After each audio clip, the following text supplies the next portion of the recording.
uh this year, and just like just for kind of like for whatever, just scouting different studios, and also like different outlets for potential like writing jobs as well.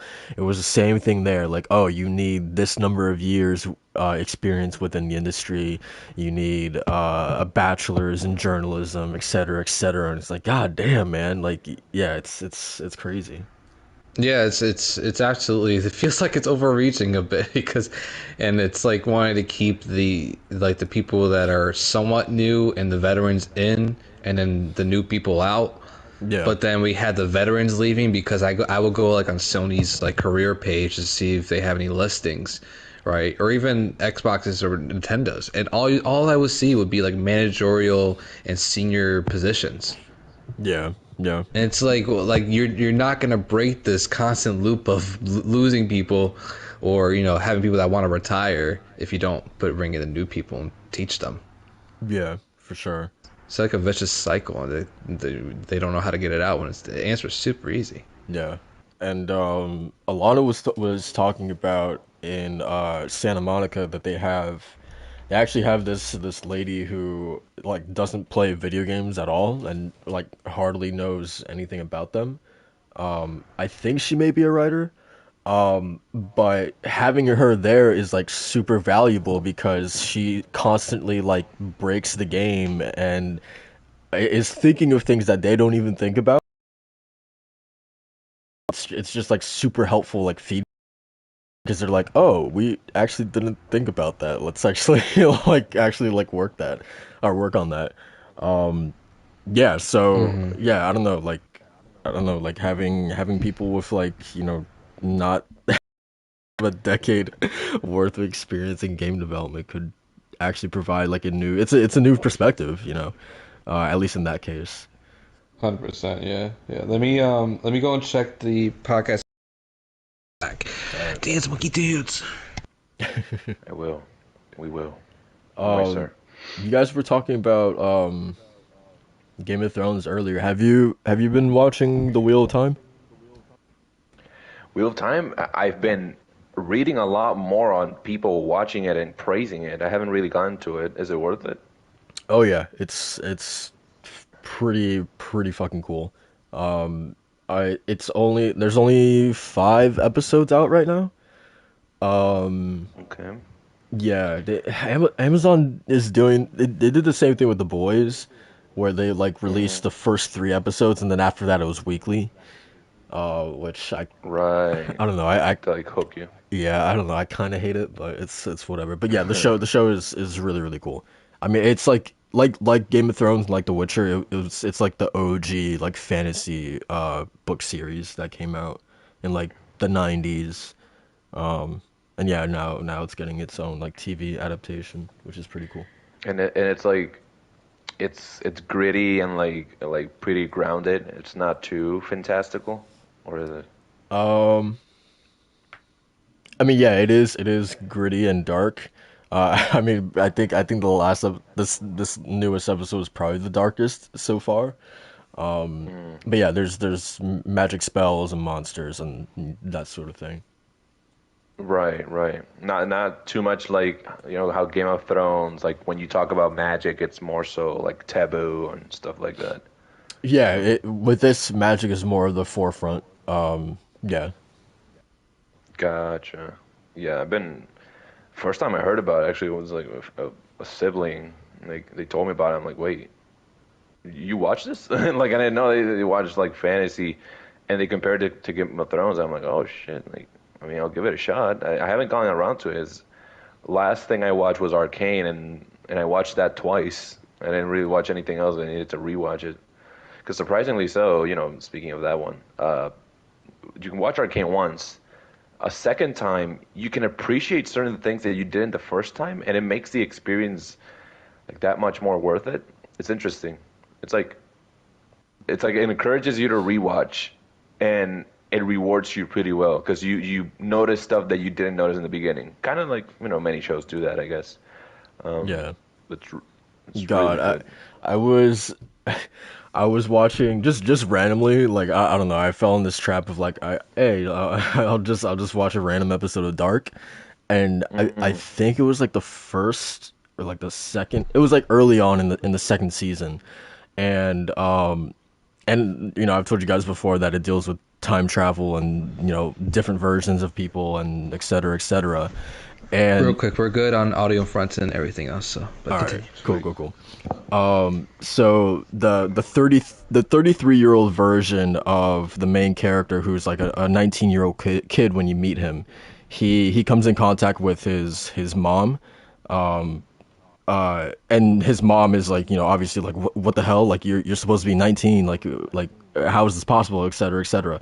And anyway, they're having a conversation in the kitchen, and I don't know, they I think they talk about like the future, and he like subtly looks over his shoulder, and they're like sitting in their kitchen, and he looks at the floor, and like, when you watch this for the first time, it doesn't, like, nothing registers in your mind, like, okay, that was weird that he just like randomly looked at the floor. You kind of think of nothing of it, because then he continues on with the conversation, and then it's not until the end of that season, his love interest, for reasons I can't get into, she actually gets killed in his kitchen, and she and her body's like lying on his kitchen floor, and it basically like traumatizes like the 19-year-old version of himself. And so all the way back in, like season 2, episode 2 or whatever, when he's like randomly just looking at the kitchen floor, it's because, he already lived through that moment of seeing his girlfriend basically die and seeing her body laying on the kitchen floor. So it's like, that's something that you don't even catch, your first time watching, but then like rewatching it, I'm like, oh shit, so they're actually like foreshadowing, like, this moment that's going to happen, later in the season. Dang. Yeah, so it blew my mind. I was just randomly watching this episode, and I was like, "Holy shit, man!" Like, what the hell, man? This show is Mind so blown. cool. Yeah. So yeah, just to your point, Walt. Like, yeah, I Hmm. totally get that. Yeah, I kind of Yeah. ran into the same thing with Arcane the past week, where I'm looking for a time to actually watch it with my fiance, because I kind of want to force her to watch it with me again. But I was looking at episode 7, man, Hmm. with on the bridge. The last 10 minutes are just perfection to me. Like, it's that whole built up and ramp to Echo and Jinx, and the music, the visuals, all about that scene. Like the way like Jinx kind of like chuckles, like to kind of like taunt Echo right before everything happens, and then Echo's smirk at the beginning too. Like, that show is just perfection, man. Man, I I love it so much. I 100%. hope I hope you guys are happy with yourselves, man. You got goddamn Imagine Dragons at the Game Awards. That's the last thing we needed. I thought of you immediately. I was so pissed when Yo, I saw that, man. legit, I saw that, and I immediately went to. I wonder what Jay thinks about this. Yeah, And I imagined your face just in disgust, just like, ugh. What was yeah. so funny about that was when I was watching the third episode of Hawkeye on Wednesday or Thursday. What was it? There was a scene between Haley Steinfeld, like one of like the bad guys, and then the bad guy was like, it was a comedic bit. So the guy like picked up the phone, he starts getting mad, and he wants to vent to Haley Steinfeld. It's like, I just bought tickets for Imagine Dragon. Now my girlfriend's she was gonna go with someone else instead, and then she's like, well, look on the bright side. You don't have to listen to Imagine Dragons. And I thought of Yes. you. Damn. And then the guy's like, but I like Imagine Dragons. And I was like, I couldn't help but think of like our interaction the other time. I was like, geez, if this is not me, Walt, and Jay, I don't know what it is. Yeah. God damn. Legit. Yeah, oh man. I can't. Yeah, I can't, man. Uh, At the very least, it complimented a phenomenal show. sure, I guess. At least they didn't use it as much as Sweet Home did. Um, Guys, I want to welcome you to a very special episode of the DualShock Sense Podcast. This is episode 40, man. We're old enough to I don't know, spend our holidays down at the country club playing golf. I don't Man, know. you think we have it like that? Oh man. I don't know what 40-year-olds do.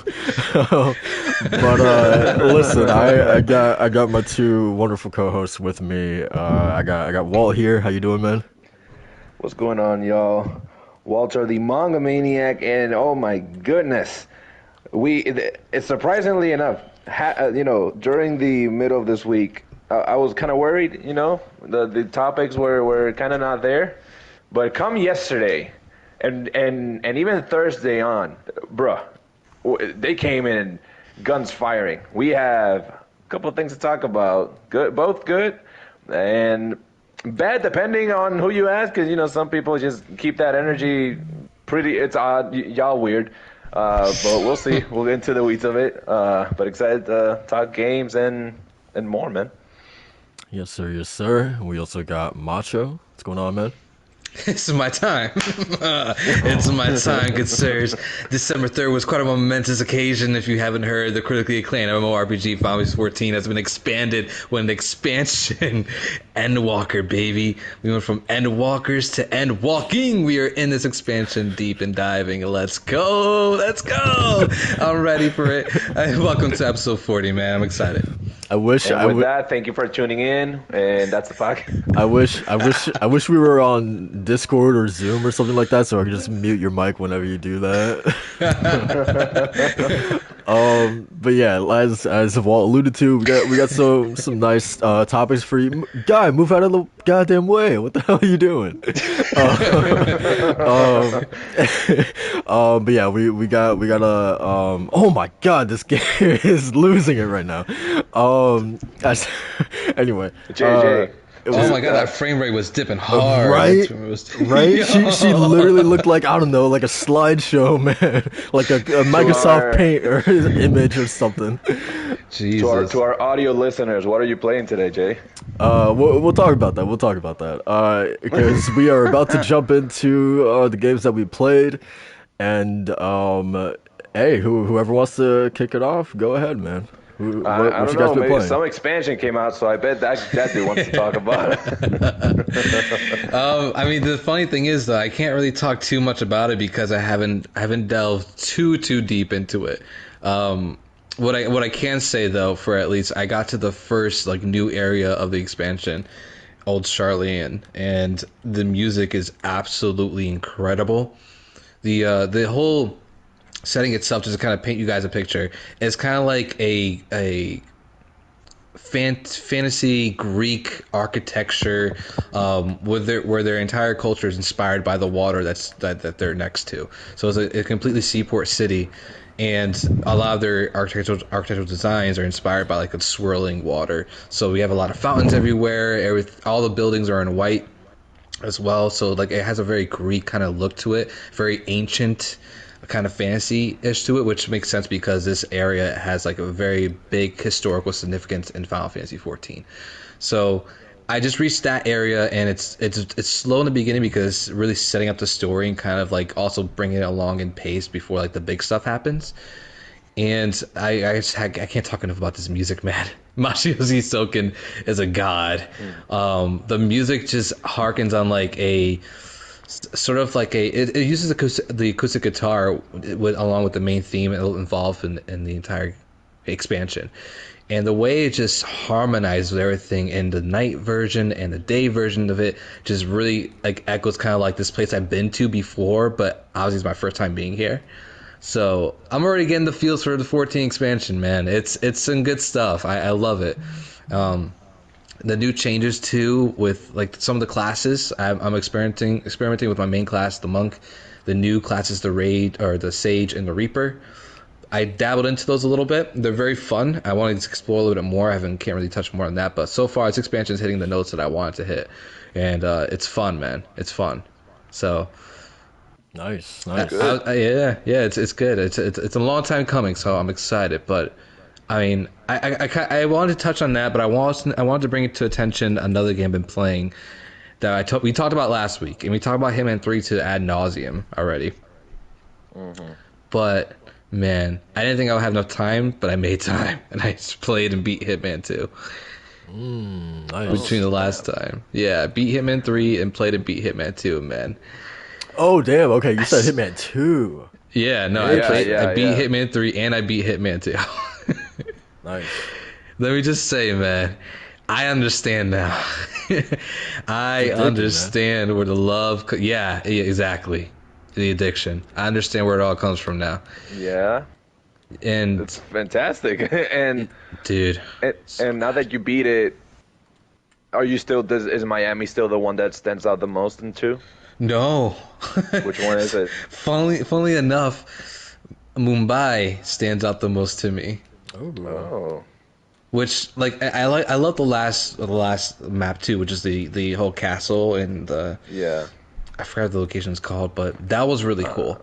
But Mumbai was the one that kind of like really stuck out to me, just because of how how lived in the city felt. You know, it could probably be such like a small map in comparison, to everything else, but it just felt so lived in. If it really it just clicked when I as soon as I entered into it, and I was assassinating these 3 different targets, and one of the ways I assassinated my target was actually to pose as a barber and go all Sweeney Todd in the guy. Damn. Yeah, so God damn.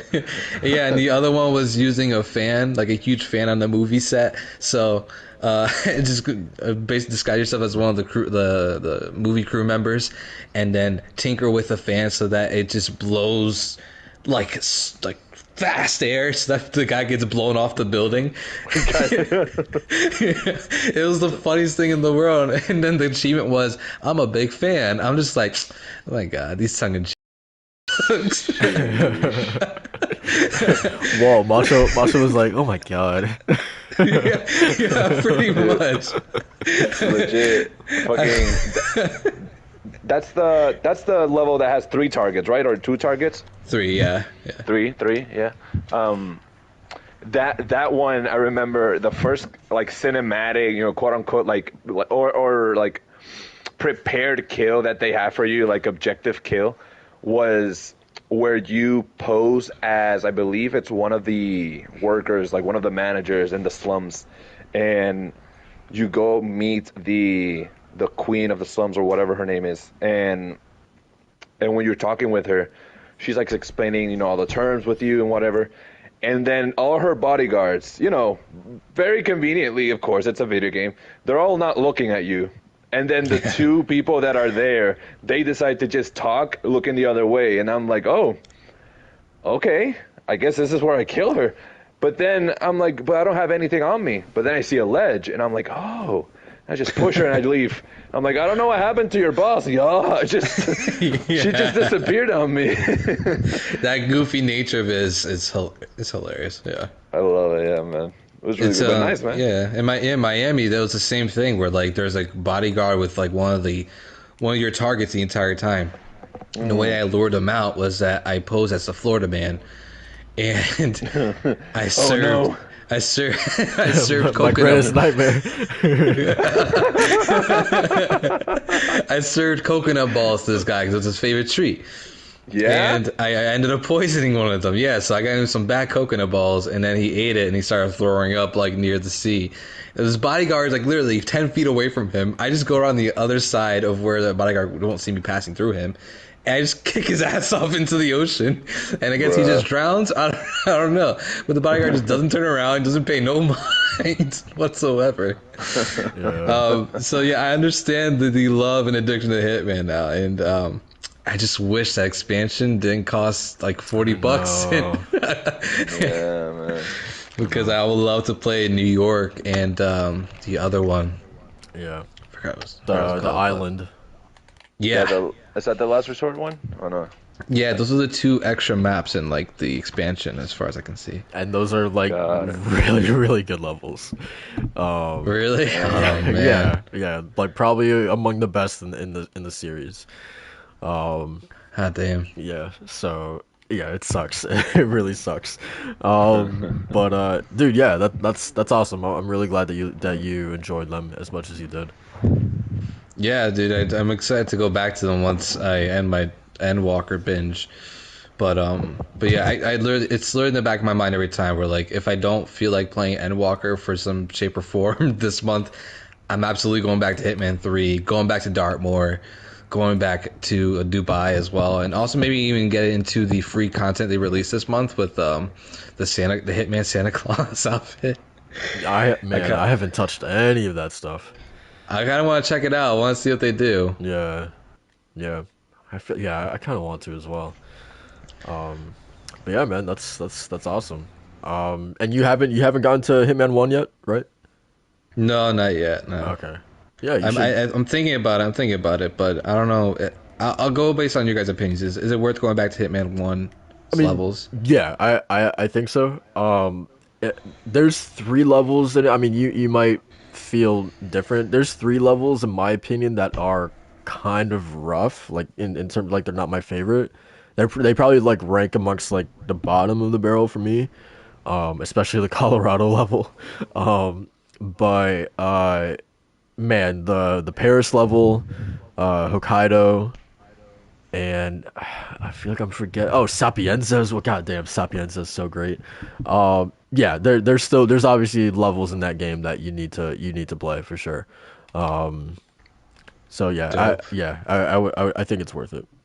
And maybe Dope. and It's and going on the since you wish list. liked and since you like Mumbai so much, you might actually feel different about the three levels that I don't like. Okay. Yeah. Okay. Yeah, I'm at Mumbai and I think it was Colombia. I want to say The right. cartel one, Yeah. Yeah. I think the so. the three siblings. Yeah. Yeah. Yeah. That one. Yeah, Yeah. yeah, I That one believe was that's really called. cool Yeah, too. That one I jumped that one's really into cool. and I was like, oh my god. Like they just Yeah, put you right near the bus stop, and then you're going kind of on this dirt road with all the colored buildings. And then I love the ways you can tackle it, but one of the ways was bugged for being that level, which is why like it kind of like threw it to like the back of my mind, right. where I killed the what was her name? Forget her name, but Uh, it was the one female like target that you yeah, had in that in yeah, that, the in that sister. mission. Yeah, it was bugged because I apparently, and for one of the ways to kill like the head honcho, you need to get him. You need to come down to like the celebration, but you need to put the band together, and then you could drop like the big statue on him once he makes his entrance. But the thing is, you need the sister to introduce him. So I ended up killing the sister first, and then I tried to do that one with the band, and it just would not go through. And I was looking it up, and apparently, like it was like a kind of like a bug, or like a sequence of order bug. So I want to go. Damn, I that want to sucks. tackle that. Yeah, I want to tackle that again, and then kill the head honcho first, and then maybe kill the sister afterwards, like in a different way, other than the love letter that I gave her before. Mm. So yeah, I'm excited to go back to it again because it's a lot of fun, man. Nice, Well, for nice. sure. Is that everything that you've been playing this week? Yes, sir. Cool, cool. Walt, take it away. Man, what have I been playing this week? Just two things, and it's purely been just turn-based. It's been a turn-based week. Uh, Initially, Ruined King, a League of Legends story. It is, goddamn, it's really getting me, giving me that nice taste of Runeterra that I needed after Arcane, and it's really, keeping me at bay while season two comes out and or anything. Because here's the thing, man. I mentioned in the podcast that I was trying League of Legends, and well, that's true. I am playing the video game, but I acknowledge the type of game it is, and I'm not playing it every day. I'm playing it every now and then, maybe a match or two, but it's just to just do something in regards to that type of lore and whatnot. But then I got more curious and I want a more narrative experience, more narrative forward experience. So I picked up Ruined King, and I'm like 6 to 8 hours in, and already I see myself platinuming this game. The platinum doesn't seem like super easy, just because there's a lot of grinding, I believe, involved.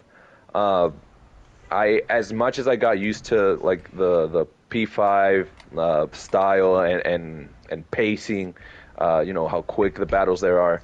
Over here, they're not as quick. However, they don't feel sluggish. to Macho's point of the video game, it does feel the game itself does feel a bit muddy or sluggish at times because it's not the PS5 version, but it still is a fantastic video game to jump into in regards to whether you like RPGs or if you wanted more after Arcane, more of that world and characters. It's it's a pirate setting. It's Bilgewater, so there's nothing pretentious here. We're not in Piltover. We're not in the slums. No, this is legit like an outcast land. Everyone fends for themselves. There's an underground battle arena.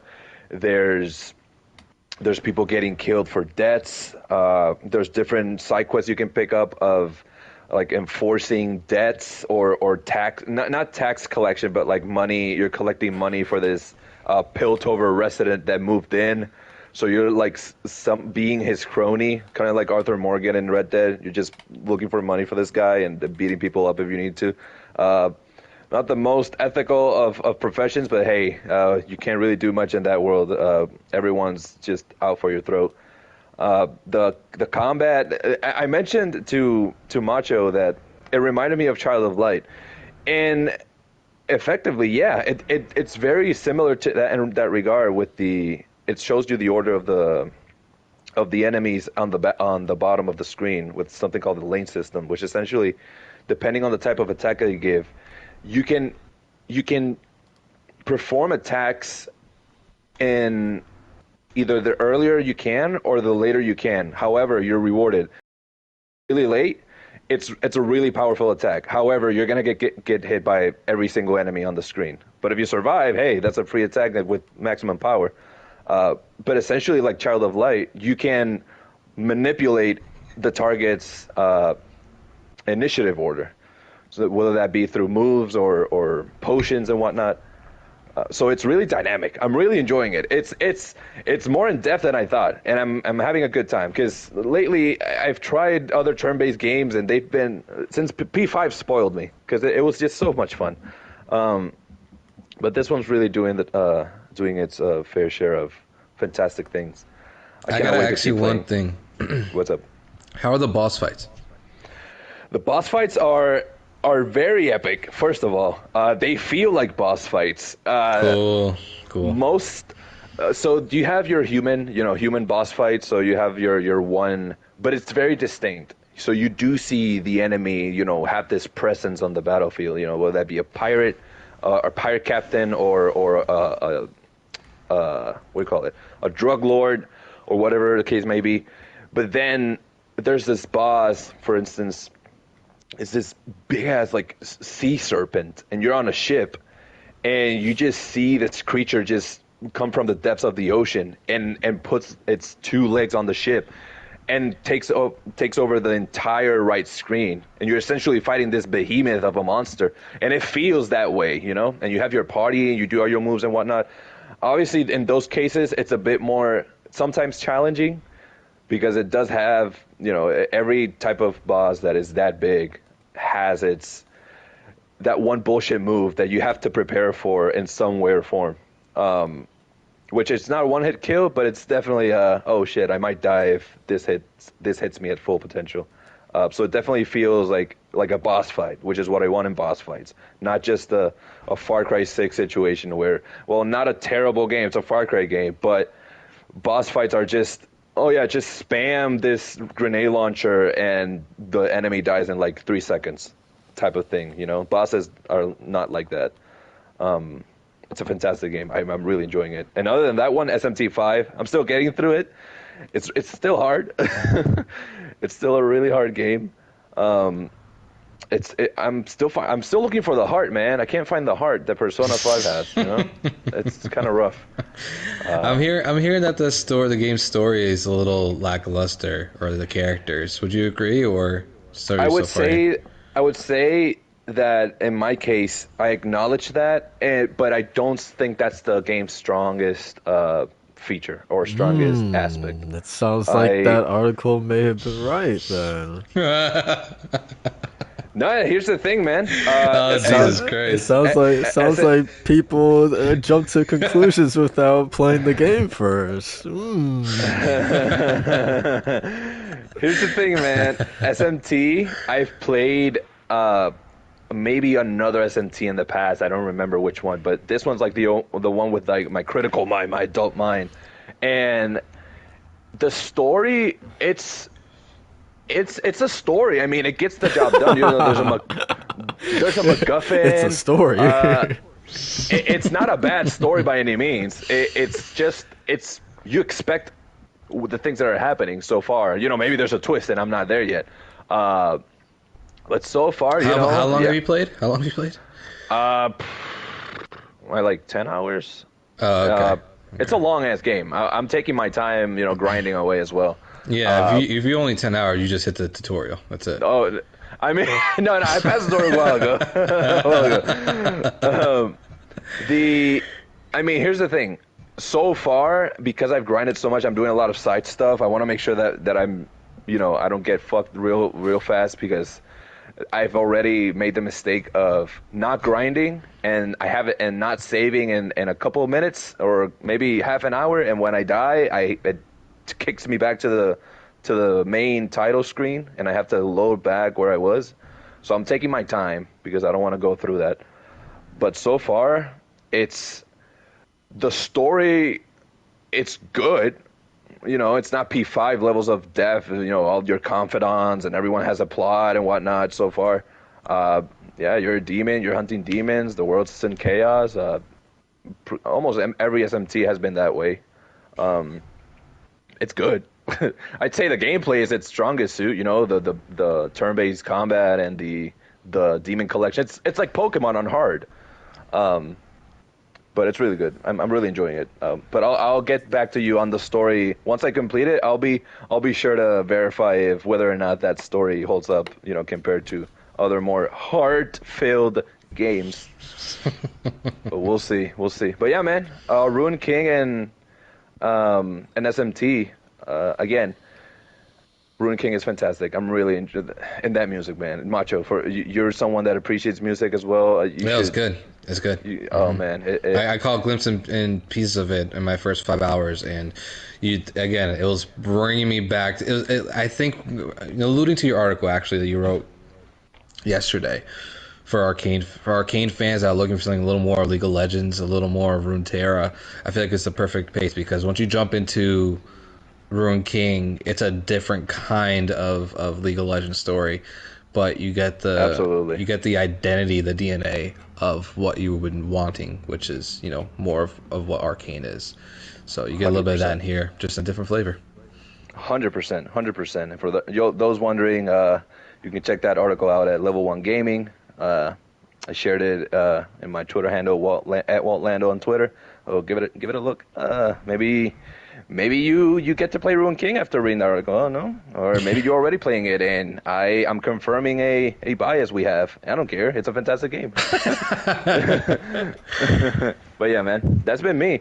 Now, Jay, we heard you struggling there earlier. What you been playing, man? What's going on? Yeah, so Guardians, I'm still working on that. I what's his name? I just killed Fin Fang Foom, so I'm nearing the end of that. And then aside from that, shout out to Solar Ash. I downloaded it. I haven't started it, but I fully intend to jump into that this week. Yeah, I got great reviews. Yeah, and Annapurna Interactive, they don't miss except for 12 minutes.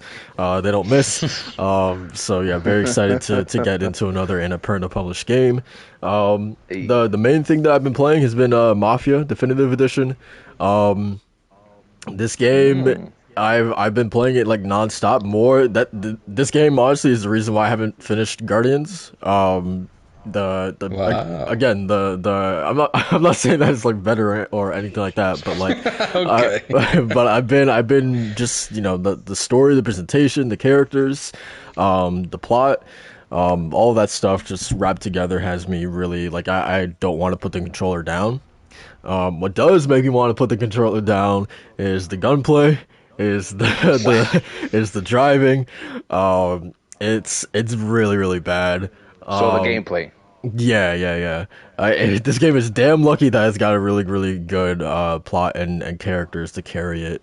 Otherwise, I would not be playing it. I don't think. It's also really interesting. I don't think I've seen this in a game before. There's probably examples of this in other games, but you have to jump into a separate mode if you want to free roam the open world, which is really weird. Like, why can't Oh I? man. Yeah, like why can't I just do that in between missions? So it's really just like you going from mission to mission in the main game, which is really Interesting. yeah. I just learned about this like yesterday, which is really weird. We try to be a deviant and go to the side and free roam. You couldn't. Yeah, yeah. I was trying to run around and kill people and I got mission failed. So, yeah, man. That's some Assassin's Creed bullshit. Yeah, man. But yeah, so specifically with the gunplay, I don't know if I've ever done this with any other game, but I went into the menu like after playing around with the shooting for a minute. I jumped into the menus immediately, went to the aim assist, and I you know did the same thing that one guy in that one meme rap video did when he yelled, "Turn it up." That's exactly what I did with the aim assist. The aim assist, I turned it all the way up to high, and that's definitely made the game a little bit more fun. But yeah, yeah, it's rough in some areas. The faces are both hit and miss. Like sometimes I'm like really blown away with how these characters look, and then other times like ugh. But yeah, Mafia's cool, man. All around, I'm having a good time with Yeah. it. The main Cool, thing I man. wanted to talk about, and this isn't a game, but it's related to a game. Have you guys had the privilege, the honor to sit down in the movie theater and watch Resident Evil Welcome to Raccoon City? No, not me. I can't say that I have. I usually time away from torturous experiences. Man, is it that bad? Uh, Oh no. yeah, it's not. Oh. And look, I'm not here to promote, you know, any, you know, because the actors, specifically the guy who played Leon and the girl who played Jill, they've been catching a lot of toxicity from fans, which you know I'm not endorsing or anything like that. It's Yeah. not their fault, man. But I have plenty of slander for the script writers, for the director, for the material that they were given because it is god awful, man. I'm sure you guys have heard about how Leon is treated in this movie, and to Seem more me, like comedic or something. it's not even funny though, and like I'll Oh. get into it, but like the moment I knew that Leon was gonna be treated like an absolute idiot in this movie is the first scene that you see him in. He wakes up like out of bed and he has his sheets like over his head like he's a ghost or something. And I'm like, What? in my 25 years of life, I have never woken up like that. and and yeah, just that's his first scene in this movie. And I'm like, oh god, man! Like already, they're making him out to be an idiot. And there's another moment that I will never forget, because you know I was sitting in the theater with my honey watching this, and there's this scene when they're in the Star's office. Jill, Chris, the chief, Wesker, and Leon comes in, and the moment Leon, like everyone's already in the office, you know, shooting the shit and having fun and et cetera, you know, sharing war stories, blah blah blah. Leon comes into the office and right, it's his first day on the job. We know all this stuff, and immediately as he steps into the office, everyone's just like, "Oh, Leon, oh, why are you here? Oh." and and me and my friend throw our hands up in the air like we're like, what the fuck? Like, and Leon's like, Chief, you said everyone to come into the office, and the chief's like, not you. Ugh, why are you here? It's just like everyone everyone shits on this guy for no reason other than it's just his first day on the job, dude. It's So what's the reaction? How'd they go? I'm not saying it again. Yeah. But I mean, yeah, it's exactly like that. And it's just it's so ridiculous. Like, sure, if you wanted people to like treat him with like you know, it's the New rookie. kid on the block. Right. Yeah, There's a yeah. way to do that, but like the sort of exaggeration that they go about it is absolutely unbelievable. There's so there's the next scene after Leon wakes up out of bed. All the characters are in this diner for whatever reason, and Leon is like sleeping on the like with his head laying on the countertop, and Wesker puts like a ketchup bottle on his head, and Jill like shoots it off his head or whatever. What? There's the hell is going on? there's these two cops that come into the diner while Leon is sleeping, and literally they just like stop by and like they're just like shit talking him, and one of the cops is like, "Oh, Leon S. Kennedy, is the S for stupid?" And I'm just like, who wrote this movie? Like, there's What no, is this disrespect? it's not even the disrespect, but it's just like the quality of the writing, man. It's disrespectful to the writing because the writing itself in Resident Evil, you know, while not fucking Shakespeare, it's always goofy, but it's not this. We Right. officially have something worse than Resident Evil 6. Yeah, man. I would 100% would rather play Resident Evil 6 than this, man. Bro, I would rather watch the Mia Jovovich movies. All of them. Yeah. At least there's something in there. Those are like pure popcorn flicks, man. But this Exactly. This man, I told my friend, like, listen, if you weren't here cracking jokes with me during this movie, I think honestly I would have fallen asleep. I'm not gonna lie. Like, it was That's the worst compliment you give to a movie. Dude. Yeah. The worst, man. It's And- like Not a even a game. compliment. Forgettable and boring. No. And the worst offense that this movie has is the fact that like it's cool seeing, you know, like the orphanage, seeing Raccoon City like brought to life to this degree. Like, sure, that stuff is cool, but like the worst thing that they did is just like having Easter eggs and nods to the games just for Easter eggs' sake, right? You know, they have that classic scene of like the truck driver like eating his cheeseburger or whatever in RE2. Yeah.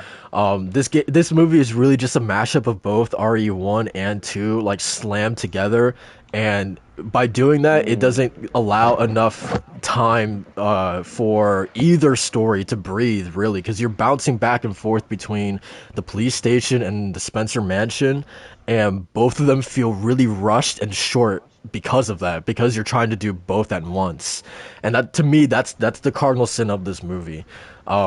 Specifically because of like the whole Wesker betrayal. I never played the Resident Evil 1, but like that's supposed to have a ton of like build up over the course of the entire game, right?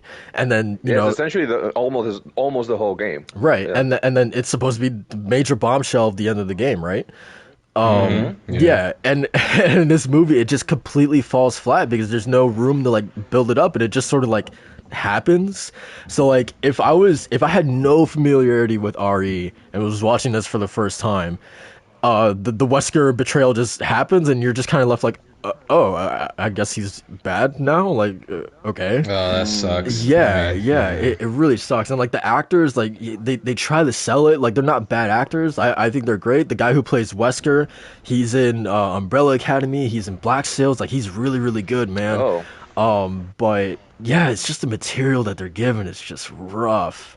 I don't get it, man. Like it feels like these movies can really knock out of the park if they just Yes. stay in their lane, Yes. so to speak. I don't mean to say that like I don't know, like, as a disrespect, but like they don't need to be action flicks. Like Resident Evil 1 could rightly serve as just a horror movie, while Resident Evil 2 could strictly be a survival horror movie, and they can excel in both of that. They just focused on that. I don't get it. Like, it's so easy. My question is, how hard, you know, I'm not a director, producer, set designer, but I've seen shows and movies with, you know, sets that are just beyond of what they required. You know, take Squid Game, for example. All of the sets, they're all made specifically for that show, and they're all from scratch, and they were done beautifully. How hard is it to make a movie where it's a mansion, and there's zombies, and there's CGI monsters, and just make it a horror film? You know, like how hard is it to just make the first Resident Evil into an actual movie, proper horror movie? It's the simple question of just them trying to do way too much, man. Way too much. They're also trying to do this weird, like, backstory with Claire and Chris growing up at the orphanage, and Borkin having some kind of tie to Claire, and it's just like, it's just them trying to do almost like a Spider-Man 3 effect, man. Where you're just juggling way too much, and it just all, you know, comes crashing down, man. Again, to your point, I feel like it's just so easy to, like, okay, let's just do the RE1 story, like in a movie. Let's just focus on you know, the mansion, you know, the Spencer family, etc., Jill, Chris, and Wesker, and call it a movie. There's no need for, even though we love Claire and Leon, there's no need for them to be in this movie, right? There's nothing wrong with telling a simple story. Right. Essentially. And, you know, Corey Barlog, you know, once said very aptly, you know, simple story, complex characters, and, you know, that's the making of, you know, a good piece of media or whatever. Good quote. Yeah. And yeah, I don't know, man. It's really, really rough. Yeah, I could not believe it, man. And there's like, before watching it, Gene Park on Twitter, he tweeted something along the lines of like, there's a scene where Chris is fighting these zombies by himself, and it's probably the best scene in the movie, but it's only like 45 seconds. And he was saying that, like, if the movie was like just this, then it probably would have been fine. But even I couldn't even enjoy that scene, because it's like this weird thing where it's like it happens in complete darkness, and Chris is using his lighter to light the room. And so, like, he's getting swarmed by these zombies, and like the only source of light after he puts the lighter down is like the flash of his gun. So like literally every 5 seconds it's like boom, bright light, boom, bright light, boom, bright light. I'm like, bro, I can't even like look at the screen, because like I feel like I'm gonna get like epilepsy or some shit, dude. Like they couldn't even do that right. So like, yeah, I don't know. At least the zombies were cool. At least they sounded cool. You know, Claire was awesome. But yeah, I didn't even really like Jill that much. It was like all over Wesker. Yeah. I don't know if that's how she is in the first game, but like, I don't know. I just 100% not. Yeah, she was all over Wesker. So, Wesker is barely in the first game. Like throughout the story, you just encounter him because everyone, you know, they get separated, but like you barely see him. Like almost no one interacts with each other. Yeah, like, you know? the moment that Chris, the other guy, Jill, and Wesker split up, Jill's like, I'm going with Wesker. I was just like, yeah, I'm just like, oh, okay, all right. But yeah, I did hear about that when the was not the script, when they were talking about the movie, how like Jill and Wesker were apparently being played as love interests, and I was like, why? Yeah, yeah. I don't know, man. Is it because of Resident Evil 5? Did someone just look at Resident Evil 5 and see them teaming up and we're like, oh yeah, they could be lovers? Yeah, that's another thing. The people who made this clearly like had no like familiarity with the games, man. The director was quoted saying something along the lines of like, oh yeah, we really wanted to, you know, in Resident Evil 2, Leon, you know, he wasn't that smart, you know, he was just a rookie on his first day on the job, and we really wanted to, you know, bring that back for this movie. He was a prodigy. What do you mean? I know. He literally is the youngest ever to pass that exam and to do what he did. He literally survived an apocalypse in a city. How is he stupid? Yeah, he solved puzzles. Yeah, he is a goddamn. He solves puzzles. Like, he's Leon S. Kennedy. Is that S for stupid? Yeah, that? He's a goddamn idiot in this movie, and it's unfortunate. Is the performance at least good? It's all right. Again, I don't blame the actors. Like they work with what they're given, man. Mr. X isn't in the movie as well, which is really disappointing. Ada isn't in the movie until a post-credit scene, and you're supposed to be hyped Oh, for it. You're supposed to be like, oh. "Oh crap, it's Ada Wong! Oh my god!" but it's just so dumb the way that she comes into the movie. Yeah, it's a mess, man, and it's unfortunate. Especially because like I feel like Sony recently, um, they've really put their name behind like quality recently in terms of like their pictures division. So like obviously Spider-Verse, No Way Home is coming out. Ghostbusters, Mm. with the Wheel of Time. I just found out that they're making that. Um, uh, the Boys as well. Like they've been pumping out like quality recently. And then yeah, just to see this, man, it was just weird. It just felt like you guys know better than this, you know? It brought us back to the video game curse, right? Arcane and Castlevania were chipping away and almost knocked down that damn lock until Resident Evil Welcome to Raccoon City was like, And it reminded us. nope. Yeah, Yeah, pretty yeah, much. yeah. So yeah, it's Hate to unfortunate, see man. it. But yeah, that's that's Yeah. that's my thoughts on RE. Welcome to Raccoon City. Again, I was excited solely because the lead actor who plays Claire, I love her work specifically from Skins. She's a great actor. So I was excited to see her in the role as Claire, and yeah, she does great as Claire, but everything else is just yeah, not good. But yeah, that's my thoughts on that movie. Don't watch it. Um, Man, live actions really are hard, huh? They're hard to make, I guess. Because with Yeah. Arcane and Castlevania, they're at least animated. But yeah. God damn. The last thing I'll say is that I saw this one meme that was like Resident Evil what's it called? That one weird CGI Infinite Darkness that came out on Netflix recently. It was Yeah, like it's like a what, 4 episode miniseries, something like that. I think it's maybe Yeah. longer because I think I've watched like the first 3 episodes or something like that. Okay. But the meme was like it was like Resident Evil Infinite Darkness. Perhaps I judged you too harshly. And I was like, yeah, man, I feel you. But yeah, that's it for that. Let's jump into these topics into the podcast proper. What do you guys want to talk about first? Oh, good question. Let's Uh, let's actually get the Matrix Unreal Engine experience out the way. Let's do that one. Okay, you take it away because I don't know anything about this. Okay, so apparently it was a leak. Let me actually bring it up here. Let me see. So from this straight from Polygon. So the Matrix Awakens is a Matrix quote unquote experience of some kind, potentially the first widely playable Unreal Engine 5 demo, according to leaked artwork that appeared online Thursday.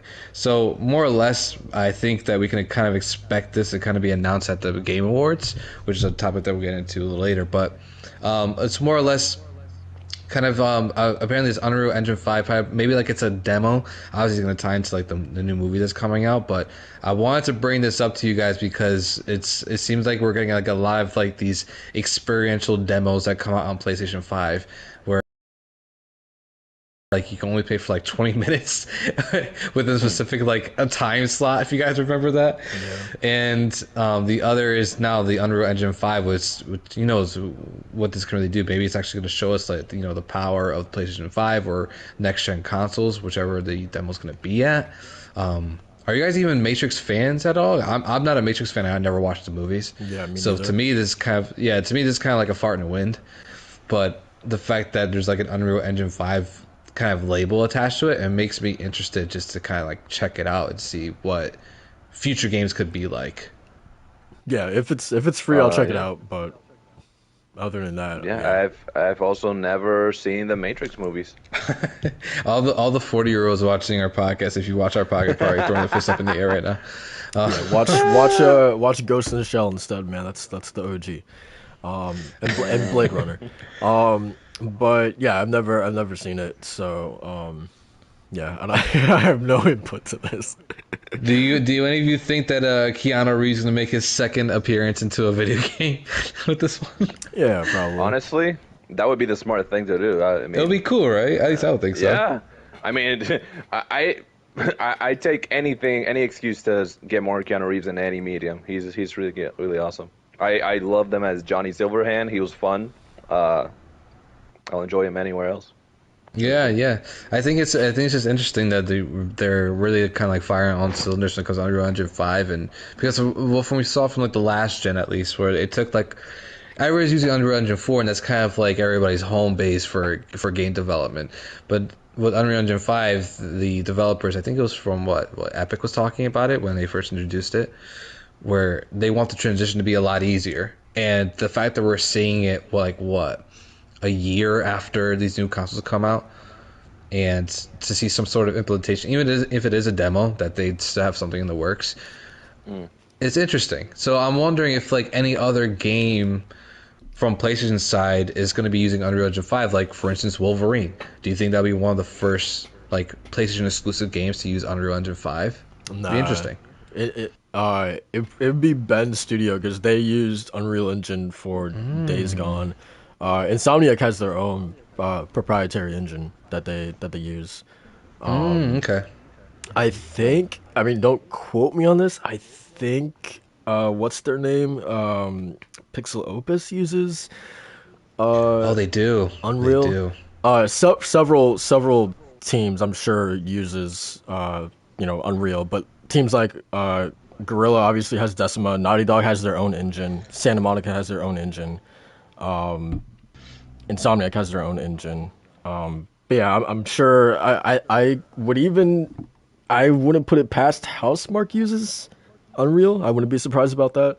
But yeah, I'm sure. I'm sure definitely there's going to be a ton of teams within Sony that use it. Interesting. Okay. I didn't even think about Ben's studio, so that could be like a really cool thing to see Yeah, that's in the why. That's future why there. Days Gone looks so ugly. I'm kidding. I'm kidding. Goddamn. Goddamn. Jesus. But yeah, in terms of your question, like who from Sony do we see it first? I don't know. I originally I would have said Bend, but because they just started working on a new IP, yeah, I'm not too sure. What about you, Walt? What do you think? Man, good question, man. In regards to the Unreal Engine 5, if what titles, what's upcoming that we really have no idea about, or anything that might be upcoming. My big thing is with indies. I hope indies do take advantage of this more and pump out more great games. Because lately it's been a bit more in terms of uniqueness of engines and how games look. You know, like take it for example, Solar Ash. I feel like certain games don't need the engine to actually pop out. In regards to what video game might come in, your idea, as much as, proprietary in terms of Insomniac, Wolverine and Unreal Engine 5, I mean, there are certain things that sound fantastic. In terms of what would work, man, that's a question that now in terms of engines, I really have no idea. When was it that they pitched the newest Unreal that has no name, and they mentioned like how many triangles it had, like the lighting? Was it Unreal Engine 5? Which one was that? Yeah, remember? that was from it was from like mid last year, maybe, or maybe the end of last year, where I think it was Epic Games that introduced like Unreal Engine 5 and like kind of like the whole tech around it and the demo that they showed off too. Yeah, so I think we're still a ways off from until we see a proper video game utilizing the Unreal Engine 5 to its full capabilities. Right now, it's still in the testing phases, and I wouldn't put my money on any major franchise taking advantage of it right now, any near future. But definitely for the 25 titles that Sony is working on, some of them, one of them, I bet is gonna be able to take advantage of this engine. Yeah. Or maybe one of the 40. How many is a Game Awards announcing? Like 40 games. Maybe one of them. At least one of them will. Yeah, I have a feeling that's gonna happen too. Yeah. But one that specifically that I would want to see it, take advantage of this engine. I honestly, man, as long as it runs well, you can use the Bethesda engine, and and I don't No. and I don't care, man. Yeah, for me personally, this is like a shot in the dark, kind of not dream, but just more of like a interesting inclination. Start off small with it, right? And I would love to see maybe a Sly 5 or a Sly Cooper reboot, kind of be PlayStation's first Unreal Engine 5 game. Yeah, yeah. I mean, we didn't talk about it that one podcast because I'm thinking of what game have we seen or trailer of anything we've seen that might be using Unreal Engine, but we never talked about the Wukong game. That's a good one. Black Myth. A Sly game, and I think about that Black Myth Wukong like gameplay. A Sly game in Unreal Engine 5. I mean, I don't know how it will look, if it'll be jarring or anything in terms of how the characters will look. That'd be a dream for a lot of people. I've never played Sly, but I bet for y'all would really enjoy that. So, I mean, I just think of the amount of detail that they can do with it, and not like make them like lifelike or anything like the Sly movie would have been, but more of like following the lines of like just enhancing what the PS2 era did and like the art style around that and the different details and callbacks they can do with that. I think it'd be really cool. Yeah, for sure. And with like the power of PlayStation.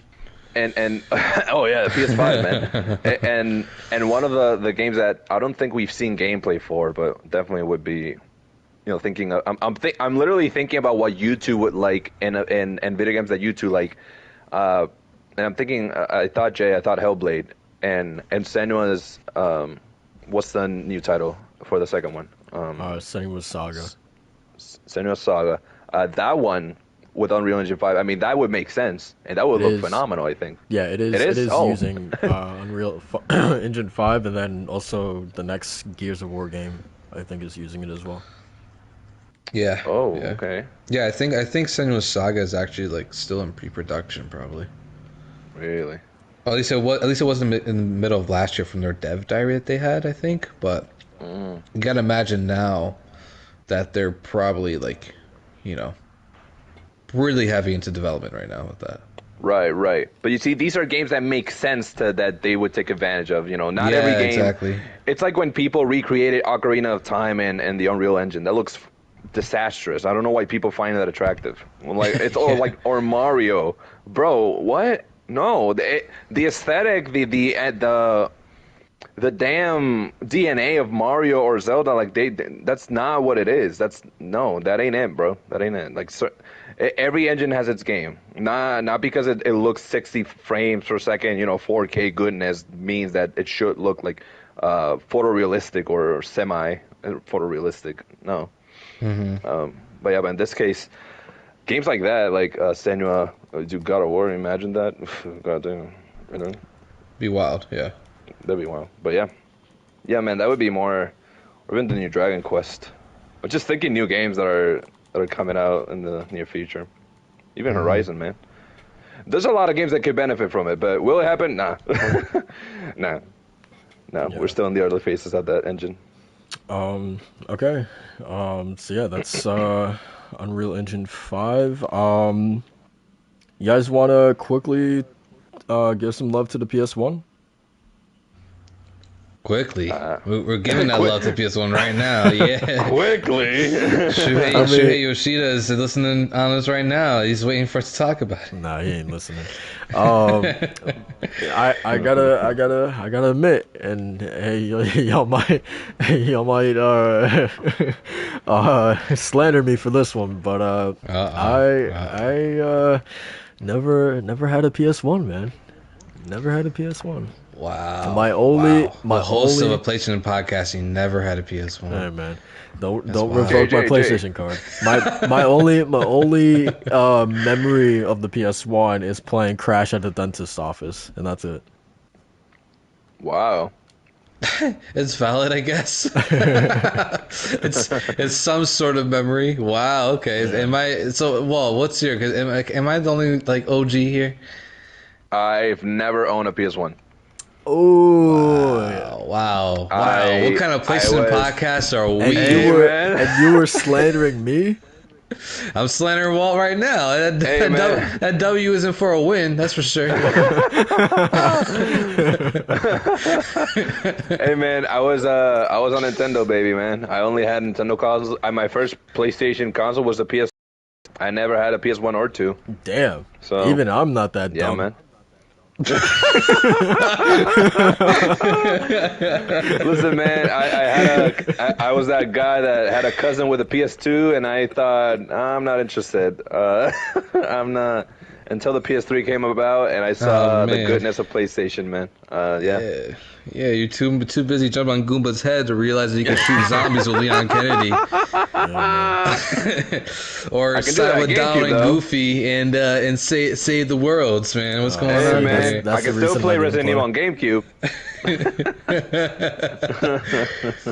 Jesus. But, Okay, yeah, well, my turn, go man, ahead. Man. I guess. Well, then I'll just have to say I never had a PS1 in my life. Nah, stop. No, you're capping. You're capping. No, I grew up with the PlayStations, man. I really did. It was straight up from PS1. Well, one, I never owned a PS1 until I was before 10 years old when I finally my parents caved in and got it for me and my sister. But I used to just go to my aunt's house, my cousin's house, my cousin specifically to play Crash Bandicoot and Crash Bash. Those were like the godsend games for me, man. Crash Bandicoot was always hard, and it continues to be a hard series and a difficult series. But then that first one was definitely, I never finished it. Let's just say that. My mental capacity as a kid, I was a dumb kid, all right? So like, there's no way I was finishing Crash Bandicoot. Was. Yeah, ain't a kid no more. That's why. Listen, I already have my arc. Okay, so. Yeah. But and then once Yeah, I finally got changed. yeah, assholes. I finally got my PS1. I stuck with Spyro. I stuck with was the first Spider-Man game on PS1, obviously from Neversoft. They also worked on the Tony Hawk games. So did those, and I'm trying to think of the other one. What was the other game? Lammy Jammy, that's what it was. My sister was a huge music fiend growing up. She loved Broadway and anything that's to do with music she loved. So we bought Lammy Jammy, which is sort of like the first music rhythm game on PlayStation, and then Parappa the Rapper came afterwards with his 2 sequels.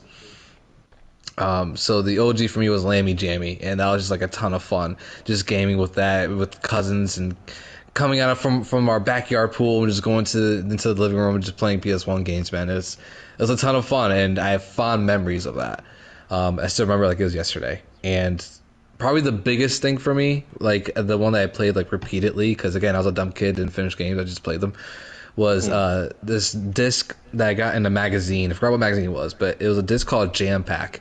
And it was basically just a slew of demos that were just in this one disc. So you got like a Diner Dash sort of game that featured Mary Kate and Ashley Olsen that my sister played religiously. There's also the snowboarding game, so it was like pre-SSX. So this was kind of like for me like a base of why like I loved SSX on PS2. And then the other was the Spider-Man demo, which I eventually got to Blockbuster and played the full game. Did I finish it? I like to think that I did. I like to think that I finished that game. But regardless, man, yeah, PS1 is man, that was an eye opener for me. There was no Final Fantasy back then. There was nothing but like those marquee franchise games, like some oddballs here and there that I ended up playing. So yeah, man, PS1 was the GOAT. It's a ton of fun. I'm hoping that the PlayStation does more with that, so that I can go back to a couple of those games. Yeah, hopefully, and they might. Yeah, we'll see. But yeah, it's a happy 27th birthday, PlayStation. Yeah. Even though I never owned, neither of those consoles, I I hope there's some way of me reliving those of me living through those experiences, those old games in a more modern setting. I don't know. Maybe PlayStation might do that. I don't know. Hopefully. We'll see. Yeah, man. We'll I feel see. like as an RPG fan, you would definitely fall into like something like Parasite Eve or Vagrant dude, Story. you know it. You know it. Because although I didn't have PS1 or 2, I had a PSP, and I enjoyed the heck out of that one and played a lot of the older titles. Back when I was a kid, that was my introduction to PlayStation. It was through the PSP, and then I got the PS Vita and all that. But yeah, man, my first, I started, very, very like with the Game Boys and whatnot, and just kept going through there. It wasn't until God of War 3 that I said, "Oh shit, wait a minute, is this a Nintendo?" Let me check. No, it's not. Oh, and I was like, "Mom, do you think it's too graphic?" And they're like, she was like, "I mean, as long as you like it, I don't give a shit." I'm like, "Okay, let me try it out." She's like, "Yes, you idiot, get back in your room." I was like, "Bro, I have no idea what's going on, but I'm ripping apart gods and Mountain Olympus. God damn, what is this?" Yeah. And I became the fan that I'm now, man. So good. Yeah. Well, I know you guys. What were you gonna say, Soul? Oh, that this kind of ties into Jack and Daxter's anniversary, but my first introduction to PlayStation, because I think my earliest sort of like gaming experience was definitely like on the more Nintendo side. But my first experience with PlayStation was through Jack and Daxter. My cousin had a PS2, and the game that I played at her house like religiously was Jack and Daxter. So much so that when I got a PS2, the first game that I got with it was Jak 2. So yeah, Jak holds a special place in my heart because of that reason. I've never heard the word Jack be thrown around so constantly. Rigorously, Jack. yeah. So rigorously. Jack. Oh man. No, that's interesting that Jak 2 was kind of like your first like quote unquote PS2 game, because man, you I bet you had a rough time with that game. Oh yeah, yeah. Like, I don't know how I beat it. My 12-year-old self beat it. nice. Yeah, Nice. I don't know how. That's What cool. happened? That's cool. What do you mean? What happened? What? If you got something to if you got something to say it. Are you still good at games? That's what I mean. Oh wow. Yeah, man. Throwing the daggers. Hey, do I have to bring up Returnal again? Oh no. Hey, he just shut you up there. Well, he shut you man. up there. He's looking at his plaque right now. He's like, say something. Yeah, man. I'll bring the Kana later on. Yeah, and I beat that too. That's so funny, man. But yeah, I mean that's cool to hear. Like your first PlayStation experience is like, because obviously, like I feel like a lot of like at least from our generation, a lot of that has born in the PS2 era. Even for me, I have a lot of fond memories of the PS1 times too, where I was obviously like a huge dancing fan growing up. So getting games like the Hercules game, or the Tarzan video game, those action platformers that were actually really good, a lot of fun. I like those, like just stick out to me so much, like growing up gaming. And then when I move on to PS2, all this experience I had with the PS1, with like going on these action platformer events with Disney characters, to finally get that personal, like more of a hardcore story sort of experience with Kingdom Hearts was kind of like a dream come true for me. So all those memories like in bed with like PlayStation 1, and it just continued on from there. Nice. Man. Yeah. Yeah, Love to PS2 hear it. is definitely the one that I have the most familiarity with. Yeah, this isn't about PS2. PS1. Yeah. Happy 27th birthday. God damn, it's older than me. That's crazy. I know I'm actually the same age as PS1, which is wild for me. Yeah, that's crazy. Jesus. But yeah, man. And happy anniversary to Jak as well. Matcha, do you have any? Did you play those games back then? I played a little bit of Jak and Daxter Precursor Legacy, but when I was talking about with my cousins, one we played Crash and the other we played Spyro Year of the Dragon.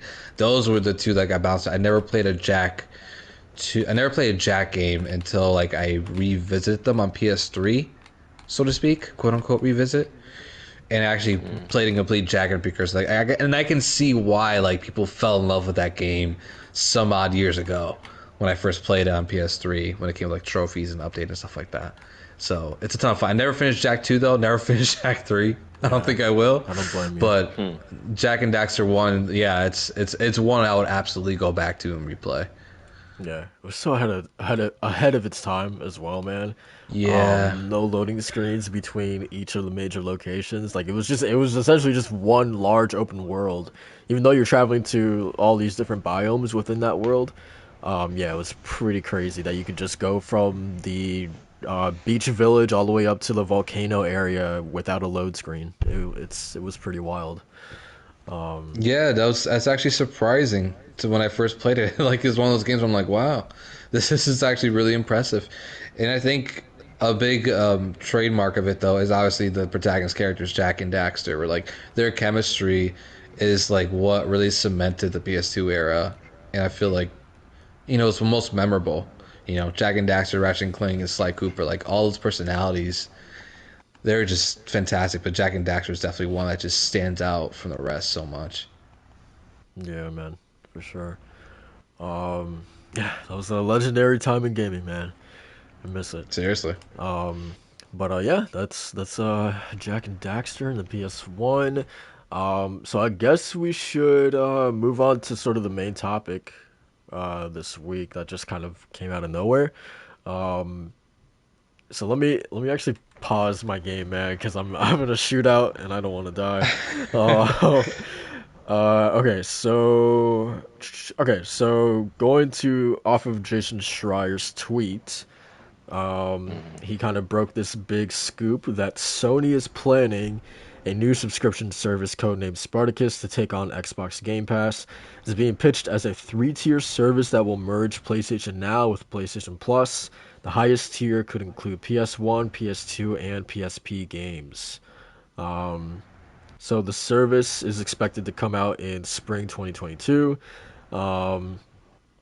It's probably going to keep the name PlayStation Plus and don't expect it to include their big sort of first party games day one on the service. But it is expected to be much stronger than what PlayStation Now currently has. So I think that is pretty much okay. So a breakdown of the tiers. So tier one will have PlayStation Plus benefits. Uh, I'm assuming that's obviously like the free games that you get every month. Probably some more stuff. Tier 2 is access to PS4 and select PS5 games. Tier 3 is access to the classic library, which is the PS1, PS2, PSP games that Jason was talking about. So yeah, what do you guys think? What do you guys think about this? This is obviously like really, really huge news. I mean, I feel like we've kind of been expecting this for a while, ever since Jim Ryan said that they're working on their answer to Game Pass. But yeah, it's nice to get some sort of somewhat concrete information about this. So what's kind of your guys' thoughts, surface level thoughts about this? Oh man, 100%. This is for me that I like Game Pass and I like the idea behind it and I like what it does. This is fantastic news. If it's real, if this is gonna happen, if there's tiers, what it includes, my guy. This is listen. I'm not one that agrees with the notion that because a game should not be judged and should not be discredited because of where you play it. Because we've heard how with Game Pass people try to judge it with, at least it's on Game Pass. I don't have to spend, I don't have to waste my money on it. It's on Game Pass. I despise that so much. Yeah, that notion itself, I wholeheartedly disagree with, and I think that it simply allows you to access these games in a more financially friendly way that will allow you to determine, do I want this game permanently? Is it just a one and done? I think it just offers accessibility and options with tiers and everything, and everything that Jason is describing. I'm all in. I don't. I'm all in for whatever people call it, the Game Pass killer or whatever. I just want something for Sony to have that's not PlayStation Now exclusively, because I'm not a fan of the streaming mentality of games. Because let me tell you, even if internet is not bad, it's not good enough to run these games always at an optimal level. I want to be able to download my game and play it. And honestly, if this is what this will offer, I'm all in. But I don't know, Macho, what do you think about it? Well, I'll just say that, in particular to this sort of scenario, it's not about who does it first, but who does it better. And PlayStation had PlayStation Now, they had PlayStation Plus, Xbox got Xbox Game Pass, and obviously it's better than what PlayStation was offering the service level. I mean, we can all agree on that. Mm-hmm. And now PlayStation is going to have their version of Game Pass, and that being what Jay just broke down earlier. Yep. And again, it sounds like a better deal depending on what kind of monthly subscription you're going to be paying. If they undercut Game Pass, and not only are they offering more for your buck, but they're also offering your legacy titles, which Microsoft just announced that they're going to stop the backwards compatibility program because of licensing issues and stuff like that. So PlayStation has a big legacy, and they're able to pull this off. I think it'd be really big for them. I'm of the mindset when it comes to these services that I'll visit the dinner table when I get a craving. So if there's something on Xbox's side I want to play, like if it was Psychonauts 2, Forza Horizon, maybe Halo Infinite, games or Halo games that I go back to and play, then I'll sub to Game Pass. Mm-hmm. If there's something on the PlayStation side, though, like they're releasing, if they're releasing Parasite Eve and the original Final Fantasy 7, through PS1 emulation, I know you don't really need it because it has PS4 version, but you guys know what I mean. Like those PS1 games, like Legend of Dragoon and Chrono Trigger and all this stuff, right? But they release it with, and a friend brought this out to me too, releasing them with trophies because of the patent they did some time ago, where they could put trophies on older games. So if they're able to do that, then yeah, I'll be in. But again, I'll take it as I see it. So if there is something that month that they're bringing in that I really want and to replay or play again with a different kind of different lens because I have trophies this time, then yeah, absolutely, that will give me the extra incentive to go and replay some games if it comes with some trophies, because you guys know I'm a trophy hunter. So yeah, of course. Absolutely. And that one's huge. You think about, you'd partake in it when it offers something that you're looking for. And I think that's the beauty of services like Game Pass and PlayStation Now, which is that you don't have to put down the $60, $50, $40, just put some $15 and a month. You have a month to try it out, and if it's worth it, then you spend the money for sure. If not, it's a one and done. I think it's a great testing subscription, or a permanent solution for someone that just likes to be switching from game to game. Honestly, sometimes I fail to see the negative in terms of how the service functions, but it's because I appreciate what it does in terms of allowing people to just look for something in there, because it offers so much for so many people. Yeah, because the whole intention, right, is to just open the gates. So if this is like PlayStation's way of doing it, I think this is something that should have been done a long time ago. But that, besides the point, they're doing it now, and I think overall they're trying to go about it in in their own way, which is very PlayStation-like, So we'll see what comes 100%. Of it. We'll see if it's true, because Jay, correct me if I'm wrong, but Jason, the report said this was playing for a spring release. Yeah. So we're not that far off, boys. Yeah, mm-hmm. Really not. That's for sure. What are your thoughts, Jay? I have a list of things that I need from this thing. Um, Okay. um, okay. So the older libraries, they need to be native. They can't be streaming, right? Hmm. I've talked about my grievances playing Sly 2 on PlayStation now.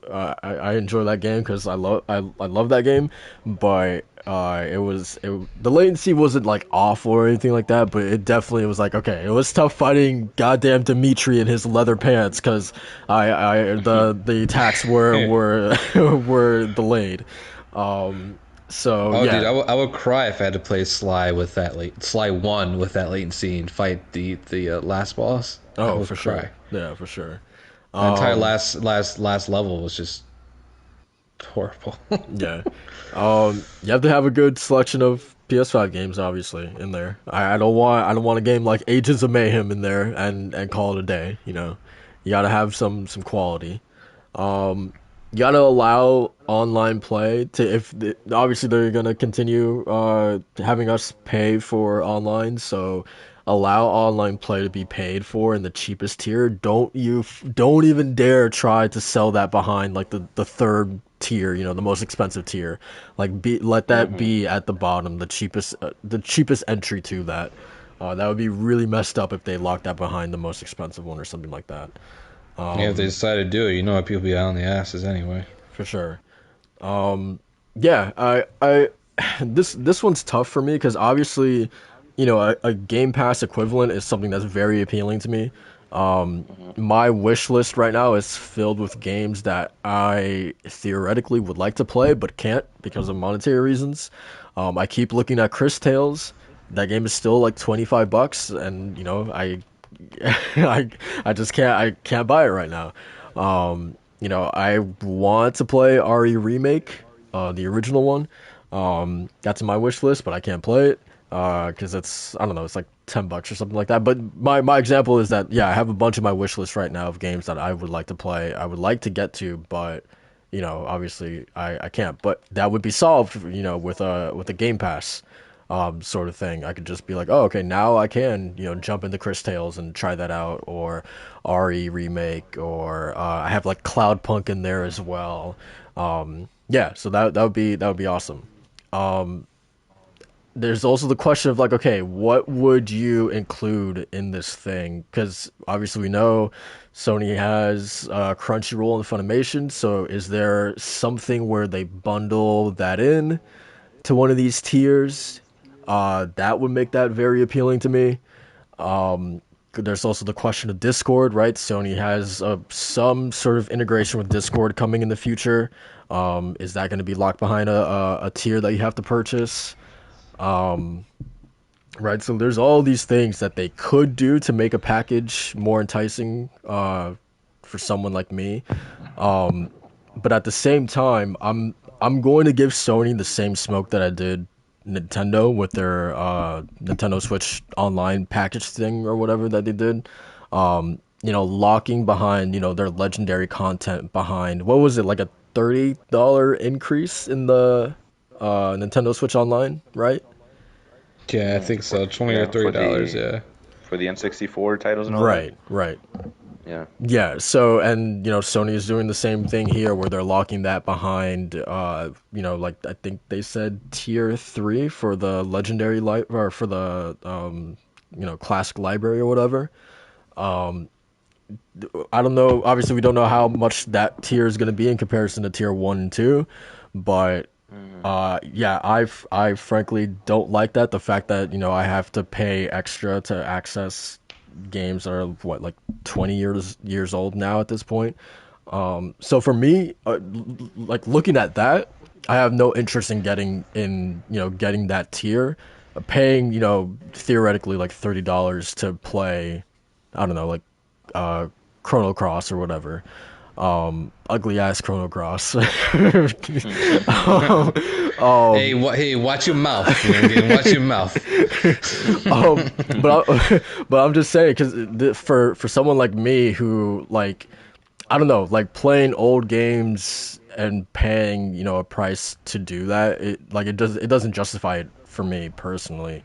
As someone who doesn't like I don't know, doesn't want has no interest in going back to old games because like there's new games coming out every week, right? So like how am I going to spend time dedicated to playing old games, revisiting old games? Yeah, when there's new games coming out all the time, especially when I've already played those old games and beaten those old games. Yeah, like that's why I couldn't get through like Slide 2. Obviously the latency was a thing, but it's like okay, like I love this game, but I've played this game like 20 times when I was like I don't know, like 12 years old, so I'm fine, you know. I've seen what, you know, I needed to see. So but there's exceptions, man. Like Mass Effect, right? Like that's obviously like an old game, but for me what would make going back to old games enticing is remasters and remakes and stuff like that. That's why something like an RE2, RE3 remake or Demon Souls remake is so valuable to me as someone who's never played those games before. To see a new coat of paint over those games, hell yeah, I'll drop the 60 or whatever on those. But if it's just like to go back to a PS1, you know, game and pay, you know, whatever a month in order to play those, then like, yeah, I, I don't know. I'm not too wild about that idea. I don't know about how you guys feel about, you know, going back to old titles and stuff like that with this service. No, Me, that's super valid and fair. Yeah, I believe. yeah, it is. Here's the thing. This is good for those that really want to relive these experiences, whether that be nostalgia or even, you know, although that's not the majority of the population, but you know, you have streamers and content creators that they focus on more niche titles or titles, and now they'll have a more, guess it's for some of them more accessible way of getting those titles in one single platform, I guess. And in my case, at least, you know, whether that be Chrono Cross or whatever other, you know, title in the past that I want to try, this rocks. That's definitely something that I'm looking for. Like to see, I like to have options in front of me and be able to pick out, but it has to be worthwhile. PlayStation Now, although it has, you know, great titles in it, some of them I really just don't care for, and although it's not Or about stuff me. you played before, you know. Yeah, exactly. And although, you know, some people will actually gravitate more towards those titles, variety should be in the name of this, you know, should be in its nature. With Game Pass, you know, although there's a point where you don't know what to play anymore, maybe for some people, there's something for everyone, and I think that's what's important. And not to, and I think that it should be gradually increasing. They shouldn't just launch, you know, oh, these are all the hits from the PS1 era. No, like put maybe two or three, and then every month start putting more and more to keep people, you know, subscribe. You know, I mean, you know how businesses and whatnot make it worthwhile for people to revisit in the future. Just like with Game Pass, I didn't have Game Pass for like 3 months, and then what game was it? Scarlet. When Macho mentioned Scarlet, I'm like, oh snap, Scarlet is on it. Let me try it out, and I subscribed again. Or Halo Infinite. Oh, let me play Halo Infinite. You know, like Yeah. it's all about gradually adding more reasons for people to come back. You know, sometimes PS Plus has a terrible month, god awful games. In my opinion, that's just me. I'm not games that I would enjoy, and they're not, you know, god awful in terms of, you know, we exaggerate, but they're just games that really don't do it for me. This next following month, what is it? Godfall is one of them. Mortal Well, Shell. There's part of Godfall, but part yeah. of Godfall, yeah, not the whole end game Godfall. Um, Mortal and then Shell, the that's other all you two. need. Yeah. They legit, they literally just gave you like the free pass to get to the end game to get. Here's where you get to the fun part of the game. That's basically what it is. But yeah, Um, man, it's all about the tiers and what you offer in it, I guess. they aren't going to do this, but I hope what I wish is that they allow you to buy these games separately. So like if I wanted to buy like there's probably a handful of like if they had the entire Ratchet and Clank collection there, I'd be like hell yeah, I'll pay like $5 to buy Ratchet and Clank Up Your Arsenal, for example. I Mm. don't think they're gonna do that. But at least give people the option. Like, sure, like, hey, you can either subscribe or through our back compat whatever. Go ahead and you can buy Ratchet. If you only want a select few titles or whatever, go ahead, just buy Ratchet and Clank off the storefront. You know, um, I would much rather prefer that. But yeah, I mean, as for me, and you guys know this, like I've talked about this as well a lot on the podcast. I'm someone who rarely subscribes to PS Plus in general. In January I did it because Rise, or not Rise, but Shadow of the Tomb Raider was free on Plus, so I was like, oh, okay, yeah, I want to try that game. I regretted it, but hey, I did it. February, Destruction All Stars yeah, too. February was Destruction All Stars. I did not regret that. That's a fun game, man. Your teeth are falling out from all the lies you're spewing right now from your mouth. Hey, man, I spent 19 hours in that game, man, and it was fun. Yeah, that's all you needed to. Never went back to it. But yeah, and then like Chivalry 2, that was the game I bought, or I bought PS Plus specifically to play that game online. So there's obviously examples when I'll get it, but like, man, across an entire year, I'll probably get Plus maybe like 3 or 4 times a month.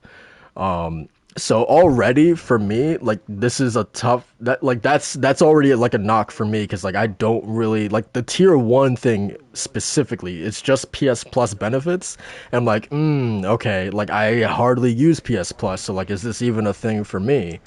And that goes back to the thing I was talking about earlier. So what do you add? What is PS Plus benefits? Is that Funimation and Crunchyroll being added in there? Is that Discord integration being added in there? That would make that more enticing for me. Absolutely. Yeah, So yeah, makes sense. I don't know The about biggest thing is discounts too. With PS Plus, you do get like some extra discounts true, thrown in there for certain games. true. Yeah, essentially. And a lot of the times those discounts apply to already set discounts. So a game might have a discount, then boom, it's even lower. So it's giving you even more of a reason. It doesn't just give you specific games, Sometimes it stacks up. And again, yeah, it's like you mentioned, with tiers, I think it makes sense, and when you view it, you're looking for something specific, maybe one of those tiers offers it. I'm looking for something, maybe one of those tiers offer it. As long as what you mentioned, they don't lock down a specific piece of entertainment in one of those in the highest tier possible, knowing very well if it's maliciously put on the most expensive tier because they know that it's a game that people just are dying to get.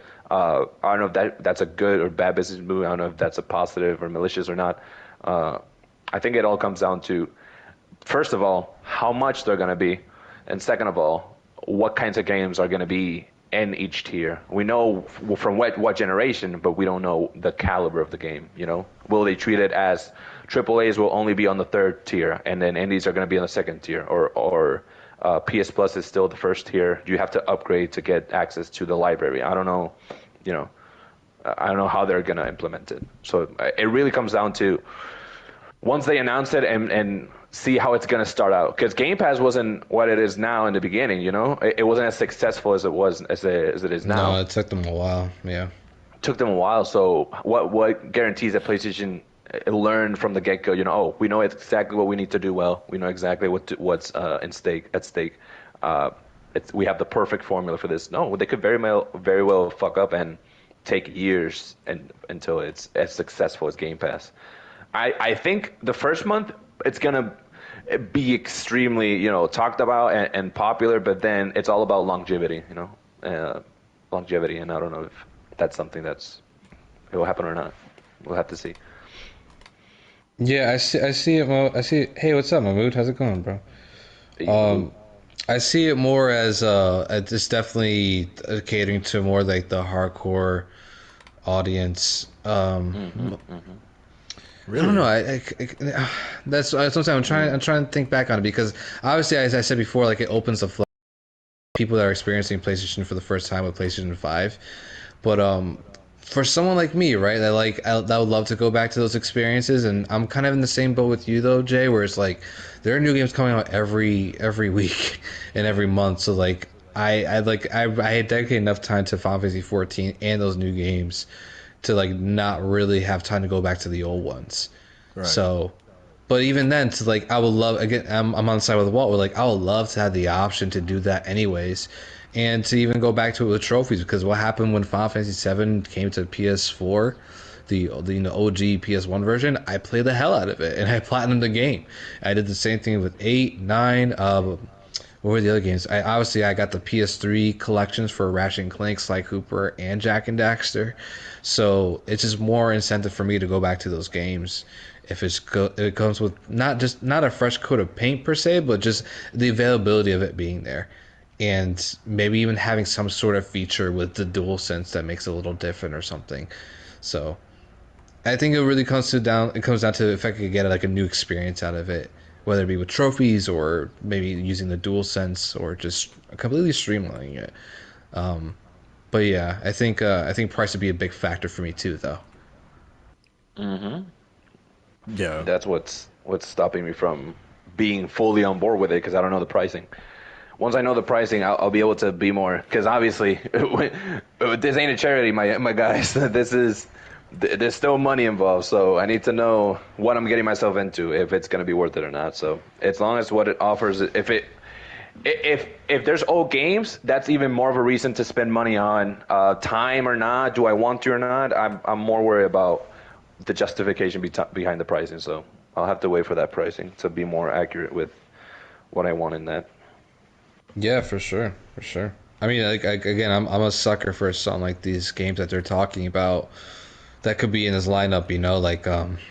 If Square Enix ever is a part of this program, then stuff like the City of Final Fantasy from PSP and the City of Duodecim, like replaying those games again, but like on my OLED screen instead of on my PS Vita or, you know, my PSP. Yeah. I would love to do that. And the reason why I'm being, a bit more hesitant in terms of, what I definitely would want from this is because of Nintendo and because of how they price their subscription. Because right now we're there's no middle. With Game Pass, it's a perfect deal in terms of what you're paying for and what you're getting. With Nintendo, it's why so much for those specific, and it's not even a catalog of games. It's maybe a handful of games, and they're not all hits. And Yeah, they're just they might bringing be. like they're just bringing one game over this month. I think it was. And it was like Paper Mario or something. Yeah. Legit People were one so game. people were so excited, and I was like, guys, like, you're It's letting them do literally- this to you again. Dude, and it's not even the best Paper Mario, like that's the thing, they bring these titles and that's a whole nother can God, of worms. I really hope it's not like a drip feed like that, man. Can you imagine that? Yeah, one game per month or a couple games. Yeah. Nah, man. It can't. It can't They're be capable of that. They're capable of that. Well, that's the thing that would have tie into PlayStation's. Well, they codenamed it Spartacus, but I think it's hilarious because now I'm gonna throw around there. That was Jim Spartacus Ryan now. That's his new nickname. The man, the myth. The man, the myth, Jim Spartacus Ryan. Yeah, so like I think the drip of content would just have to be as consistent as something like what Game Pass does. Well, then again, it's PlayStation, so they can probably set their own pace. But again, you can't do Nintendo where you're doing like one per month. It's like that's ridiculous. I think if they were to do something like the announcement of like PS Plus games per month, here's your 3 to 4 free games for PS Plus. Well, here is 2 games from PS2, 1 game from PS1. Here's 1 from PS3, and then maybe 1 from PS4 or something. I feel like that'd be some pretty consistent rollout for like your new subscription. Like you're getting content from all generations in 1 month, on top of like the free editions from, well, quote unquote free editions from PS Plus. Let me ask you guys this: How do you think the pricing is going to be structured? Do you think they're still going to do this the thing where they have, for instance, like you can pay $10 a month and that will equal out to like what 120 a year. Or you can do like they have that one thing where you can pay like what like 50, $60 just to for an entire year, straight up. Do you think they'll have something similar to that? I don't know. I just have a feeling that they're gonna do their best to undercut Game Pass's subscription per month, or at least the one per year. I think it's like 180 per year, something like that. So that they have the argument in their marketing of that not only is it the most affordable game subscription service out there, it's also the one with the most quantity because they have over like 700 games in PS Now. Yeah. So, and that almost doubles what Game Pass has in their subscription service. So, I think either way, it's going to be the cheaper option, in my opinion. Yeah. Yeah. And again, oh, go ahead. Oh, sorry. I was going to mention that at the very least, I see them not being very specific, although not sure of how the pricing will function. I see them doing more of how they're doing with PS Plus. Not maybe the year, but 3 months like Game Pass, or maybe 5 months, Oh my God. or maybe the 6 month package or something. Who's someone kicking your ass there? Yeah, This game's fucking ridiculous, man. Oh, The cars are so man. goddamn slow, man. How did anyone get anywhere in the 1930s? they did it. They Walking. did it, man. They did it. They never did, man. But yeah, I see the pricing more and maybe more. Yeah, we'll give you 3 months. Oh, you know what? Get the first month free on this tier, and then maybe upgrade to this one. I don't know. If there's a tier system, I definitely see them playing around with that. But I don't know the length of what they'll aim for when offering it. I feel like this is, I don't know, like this is just theoretical, but I also feel like we could get in like a weird territory of like Game Pass, like competing like exclusives. Like, I don't know, for instance, a big title, like let's say, I don't know, like the next Battlefield, it'd be like, hey, it's going to be you can get it on Game Pass. It's gonna be a Game Pass exclusive on Xbox, for a year. But I mean, I guess technically that's happening with some games already now, where it's like on Game Pass, but you have to pay for it fully on PlayStation. But now that you have both PlayStation and Xbox having their own subscription service, like, I don't know, I feel like we can get in a weird kind of like it's gonna happen to both sides now, right? So yeah, I don't know. I feel like it could get a little bit weird with that.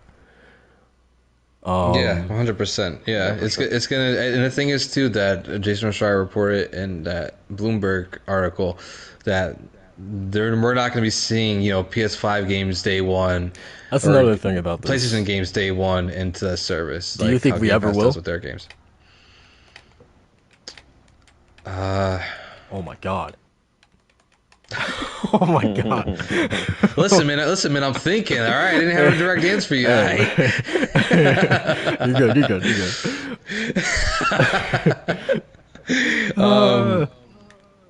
I don't know what do you have any immediate thoughts on that? I personally think that the answer is no. And that the biggest selling point is going to be their free games per month on PlayStation Plus the legacy titles that you're getting with, and then the discount, and then free online, and then maybe if you subscribe to this certain month or something, then you'll get like a 2-3 months of Apple TV or Disney Plus or Funimation. Yeah, essentially it'll be very much a case of add-ons, It'll be more of a, if you do this, you'll get this. If you do not so much, this includes this. No, if you do this, you're also, there's also, I see them doing that more, but yeah, no. Other than that, no. Yeah, it's sort of counteract, like, we're not putting our day one exclusives on here. No, because we know how much of the shit, right? Because like we're not gonna do that, but we can offer you a bunch of other things because we can. So the thing is too, like with Game Pass, like I'm of the mindset of like Microsoft really had to put all their cards onto the table in order to stay competitive. Right, exactly. And Exactly. so what Game Pass offers really is what Game Pass offers really is something that's super competitive, and it's something. So, man, stop dying, bro. I see This your is gameplay. fucking ridiculous, man. I'm Come out. on, man. I'm You beat out. Returnal in 7 deaths. You should be able to beat this mission. Come on, man. I'm out. I'm out. I give up. So yeah, so I with that said, with PlayStation success the way it is, and it seems to be like a nonstop momentum, and this might just kick it into a new gear. I feel like they really don't feel like they need to do that, and I can see why. You know, it would be nice if they did. That'd be awesome, but you know, I don't think they're in that position. Really, they're not in that PS3 era position right now, so I don't see that happening. Yeah. Not right now, at least. Yeah. This also calls into question the big thing about, like physical versus digital, right? About like, man, if all these big titles are coming onto, this subscription service, um will that incentivize you guys to like lean more towards digital? Because like I still have games like like Demon Souls or Resident Evil or Returnal. Like those are games I want to own like on my shelf. Like owning physical media still has like value to me. So yeah, I don't know. Like it's just one big thing. Like yeah, we're seeing PlayStation embrace the idea of a subscription service. Man, it's just only brings closer this all digital kind of world, right? 100%. Yeah. Yeah. Yeah, for sure. I'm of two minds on that because I love my physical media. I love having the game case, but then there's certain I try to limit it now because of space and reason, just to have the games that that mean the most to me or that I know that I'll love. So like something like Tales of Arise, right? Where I got that digitally because I had a PSN gift card and everything. I might as well just save the money. But if there ever is a time down the road where like the game goes on sale for like 20-25 bucks, hell yeah, I'll pick it up physical just so I can put it on my shelf of these are the games that I love the most. They're that give me the most fond memories. So Yeah. not every game is physical for me, but like if something like this were subscription based and like they would come into terms of physical versus digital, then yeah, like more than likely the case, I'll just go for the convenience factor of downloading them. Especially when it comes to these PS1, PS2 games, man. Slide 2, I don't know about you, man, but Slide 1, Slide 2, they still go for like 50-60 bucks on eBay, man. And I ain't paying 50-60 bucks. I love those games. I ain't paying no 50-60 bucks. I'm letting you know that right now. Oh man. Same thing with what was it? Ratchet and Clank into the Nexus. Yeah, that game's like 40-50 bucks on eBay, and obviously it's hard to find stuff like that. Bro. And it's the last game I need for my Ratchet and Clank physical collection. But I'm, I'm just like, goddamn, like I don't know if I want to do that. I'm on that boat with. I was on that boat when I was looking for the ideal version of Chrono Trigger, and I was so focused on getting the DS version because apparently that one's a really good version, but it was always $100+ anywhere. So I just got it for $10 on the PS Vita, and I've been having a blast. When I get into it. So I really give me reasons to revisit. Because here's the thing, man. With old titles, I think it's the factor of if you try to play them in their raw form in their original console, you're sometimes going to be spending just double or triple what it should actually cost. But it's legacy titles, I guess. If you try to 64 like card, in the box title or in the box physical copy, it's gonna be in the hundreds. So that's what happens when games are old, I guess. Flavis in the comments says that they're not paying to collect plastic on their shelf, man. I'm like, Exactly. hey man, Yeah, like when it comes to old titles, I agree. But when it comes to old new games, it's like you, Jay. There are certain games, The Last of Us, whether that be the next Final Fantasy 16. I definitely want that steelbook. Whether it's Horizon, Elden Ring, those games I want physical. yeah man. But I gotta look at it. I gotta feel it. yeah, man. when I'm a play, I gotta feel the metal. I gotta feel that steel. I gotta put it in, man. Whoa. Hey. No, but I mean specifically like we've talked about this before, but like specifically for collector's editions, like we're all pretty big into that as well. 100%. I Yeah. literally pay for Final Fantasy 14 collector's box. It's not even the game's not even included in that collection. It's just stuff, you know. It's just posters in the figure. So of course, yeah, like 100%, we're into like this collectathon, and that's not stopping anytime soon for me. I'll be more selective, obviously, but like, you know, Man, but then if that also brings up the point of like I think they tried to do this with Forbidden West if I'm not mistaken of them putting they put like what a goddamn voucher in the like special edition for Forbidden West or something like that where it was yeah, like it's a digital edition. yeah, Yeah, you just get PS4 and PS5. Yeah, so you just literally get a pamphlet as it gives a new code. God, I would I would despise that, dude. No, and we did see that with I think it wasn't Dying Light. There's a couple of collectors that did come out where like it was just like memorabilia. The game was not even in it. They Wasn't did, IC Origins like that? I don't know about that, but they did it with Fallout 76, where I told you guys this before, but this guy opened up the case and it was just like a paper disc in the case. And he turned it around and it was like, here's the code for the game. Oh my gosh! Wow. They went with Redbox on him. That's wild. Yeah, man. That's like, just gotta mention because it's hilarious. When I used to work at GameStop, I would have people say, you know, like, how much is Fortnite? Do you sell Fortnite? And I'm like, I do. Yeah, there's this package, whatever. Because you know the $30 like physical copy that has like codes. It's not the game. The game's free. But then you would get parents like, no, I bought Fortnite the other day. I'm like, you didn't have to buy it. Oh, it's free? Yeah, it's.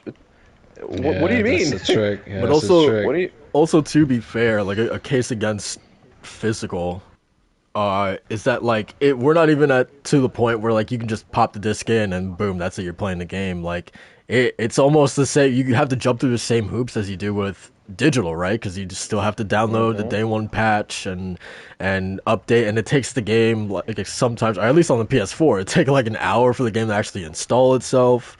So yeah, there's definitely like I feel like fewer and fewer cases to buy, physical media or games than there were, than there were ever before. It's certainly turning out that way. Yeah. Certainly. Yeah, Is. yeah, no, definitely. I just know like if there's a certain game that you want though physical, like just do it, man. 'Cause like it sucks like coming back to it like years later and being like, oh man, I have no ways to get that game. And that's the case with a couple of games I actually was looking into, like Radiant Historia, which is like an RPG on the DS, and I have the physical version of that. And I was looking at the 3DS version. I was like, I wonder how the 3DS like remake plays, and maybe I should get that. There's no way to get that other than eBay, and it goes for at least $130 minimum.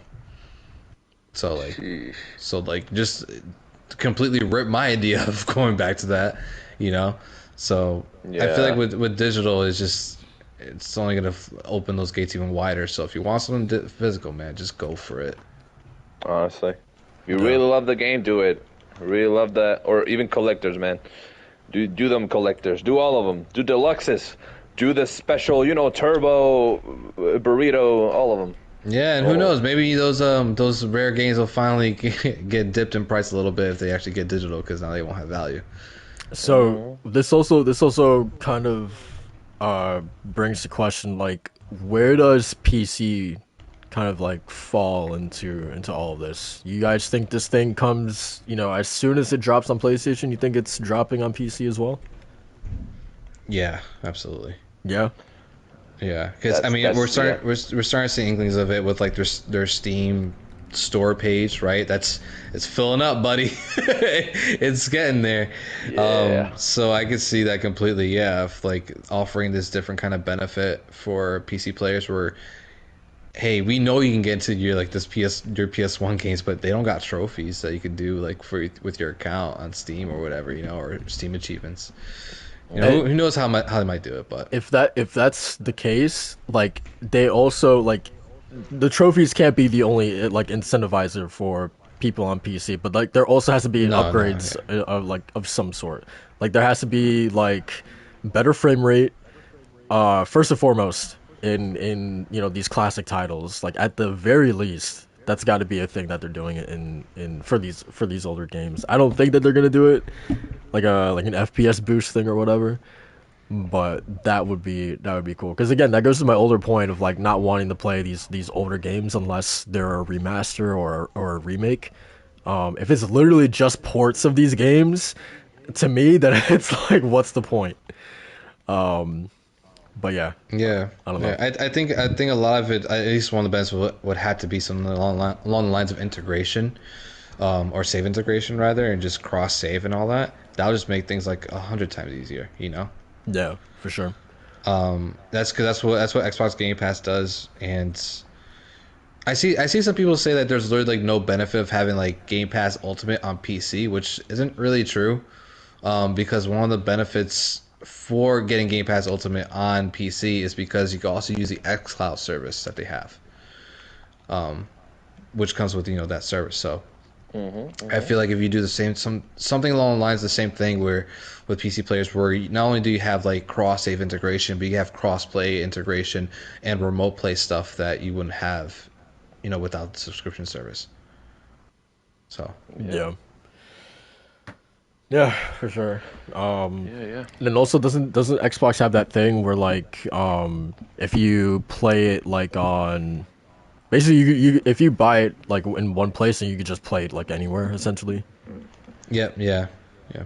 Yeah. So So yeah, that's where the remote play and the xCloud stuff comes in, and that's where Sony and Microsoft were shaking hands on working on this kind of cloud service together. Not together really. It's just more Sony kind of getting involved with it the same way Sega was to create these super games.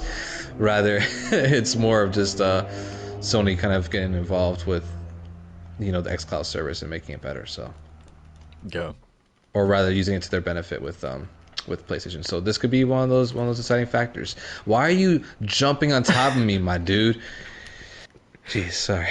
Hey, yo. these Endwalker newbies. No, I'm just kidding. I ain't gonna gate people. Damn. Nah, it's just whenever an expansion comes out, you can tell who the fresh faces are. Yeah. But yeah, man, it's interesting to say the least. I think we're all in agreement that this was long overdue. That they had to do something in this area. Game Pass offers way too much value for them not to do this. I guess Yeah. what my big concern is just pricing and what specifically is going to be on offer.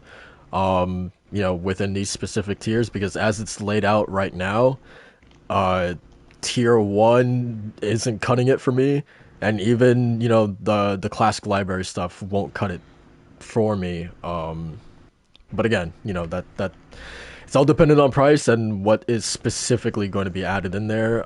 If those games are going to have any sort of upgrades as well, trophy integration, all that stuff. Like I need more details.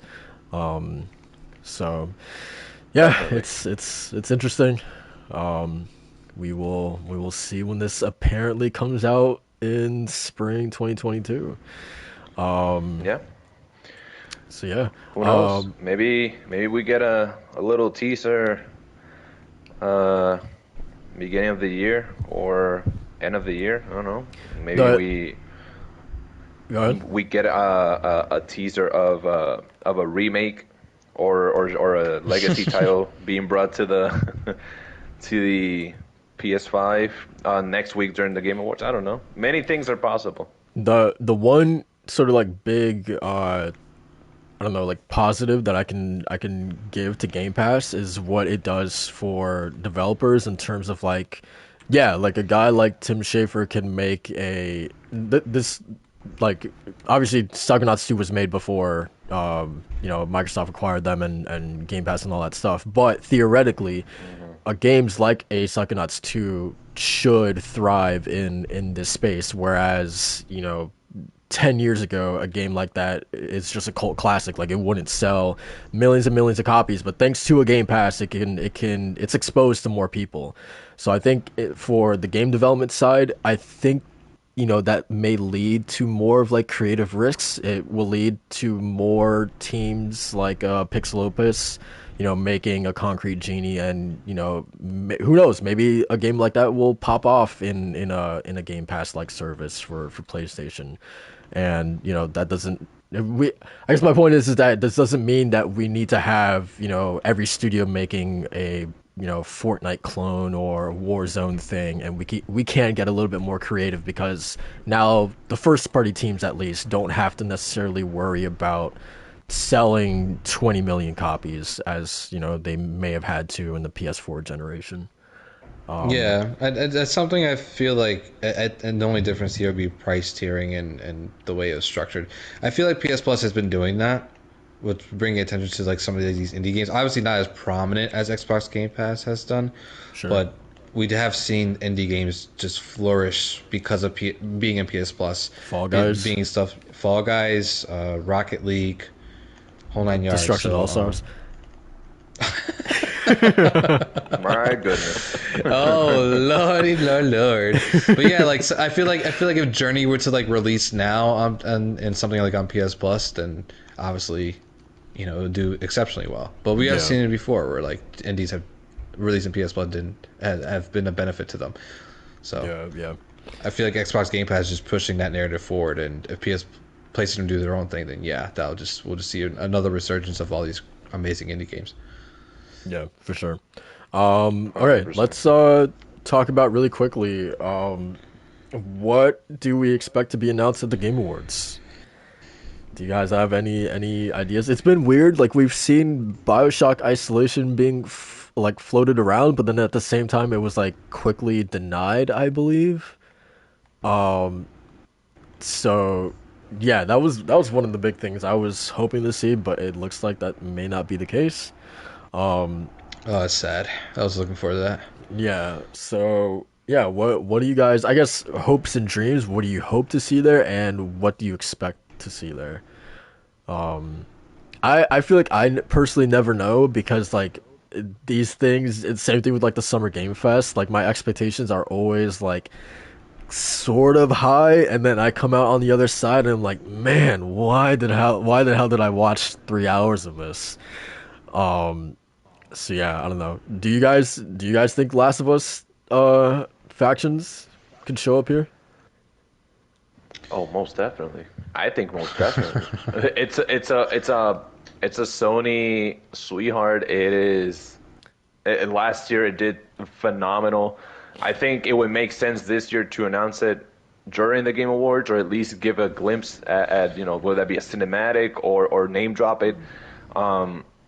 Makes sense. Will it happen? Here, this is all about possibilities or probability. It's possible. Is it probable?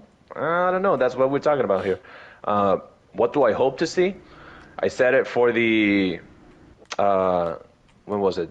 No, it was like a month or a month and a half ago when the conference happened, where they were announcing some PlayStation does State of Play. This is just me being redundant, but Bloodborne. Yeah.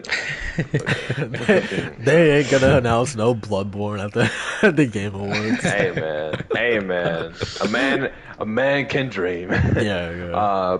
I mean, Flavis agrees with you, man. He says Last was 2 multiplayer DLC plus PC port on the same day. Oof, a PC port too. That'll make that'll make the Twitter PlayStation guy just claw their eyes out. God, Jack Move would have a heart attack, man. I'll be down for another. Are we live, bruh? Yeah. Are we live? Man, that'd be Definitely Last of Us remake. Definitely Last of Us remake. Oh, Last of Us. Oh man. Yeah. If not factions, it's the remake. 8 years after the original, huh? Wow. Yeah. They're gonna be like, hey, remember that? could be 9 years next year though. 9 years. 9 years, yeah. Really? Oh, Which Jesus, wow. Which I feel like, I don't know. Like, once we start hitting that like 10-year gap between releases, I feel like it's okay to do a remake. I don't know. I'm still not wild about a Last of Us remake, but like 9 years, I feel like all right. Especially because Last of Us doesn't play well, in my opinion. Especially in The comparison to first one, Last of Us, yeah. Especially in comparison to Part Two, like it's night and day. Yeah, 100%, yeah. I don't know. 100%. If they make the one feel like two, that's a remake.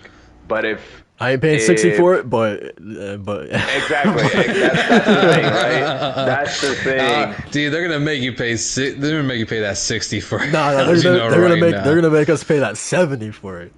Yeah, no, you're right. You're right. Yeah. And not PS5 version. and without the multiplayer, because it's gonna be a standalone. Ooh, I forgot about that. It's gonna be you're gonna access The Last of Us 2, and it's gonna say Last of Us 2, Last of Us remake. Which one do you want to play? And then you bop into Last of Us remake, kind of like Kingdom with Hearts. that beautiful guitar rendition. Yeah. Oh, dude.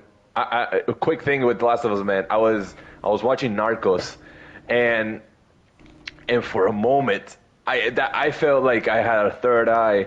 I listened to one of the sound. It was during a scene, and a guitar starts playing, and I'm like, wait a minute, is that Gustavo? And then I look up, who's the composer for this series?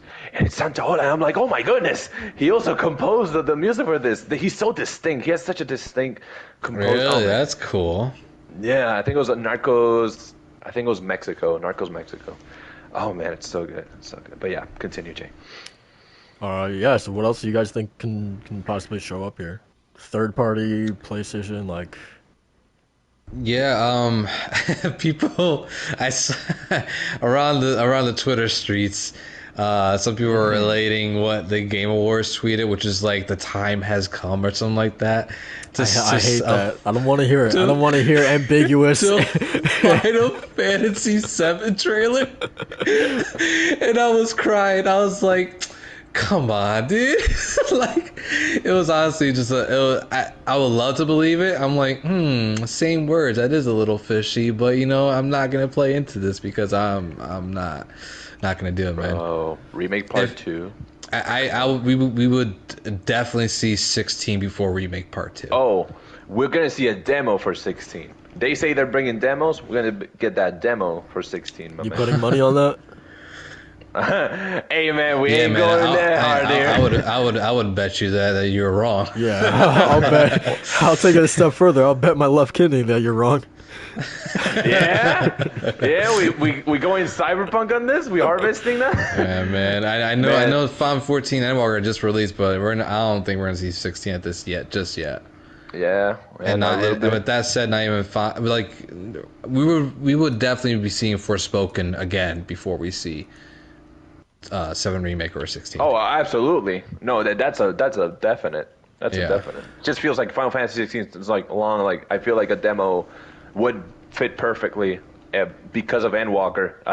Will it have? That's again probability versus possibility. That's the question here. No, it would be cool. It would be cool. But and Jay, this is me, reaching for the star, shooting for the stars, and hey, go ahead, man. One of those 7 announcements. P6, little teaser, little teaser. Gonna be, we're just gonna hear voices, some voices and some music, and it's gonna set the tone, and that's it. We're only gonna hear the music. Wow, that could be a possibility, Jay. Man, the Game Awards, we already know the Game Awards don't like Japanese games, man.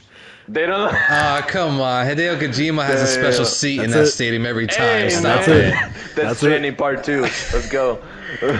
That's it, man. They ain't playing no Persona 6. They don't know what Eve is. They don't know no Tales of Arise. Oh man, I wish.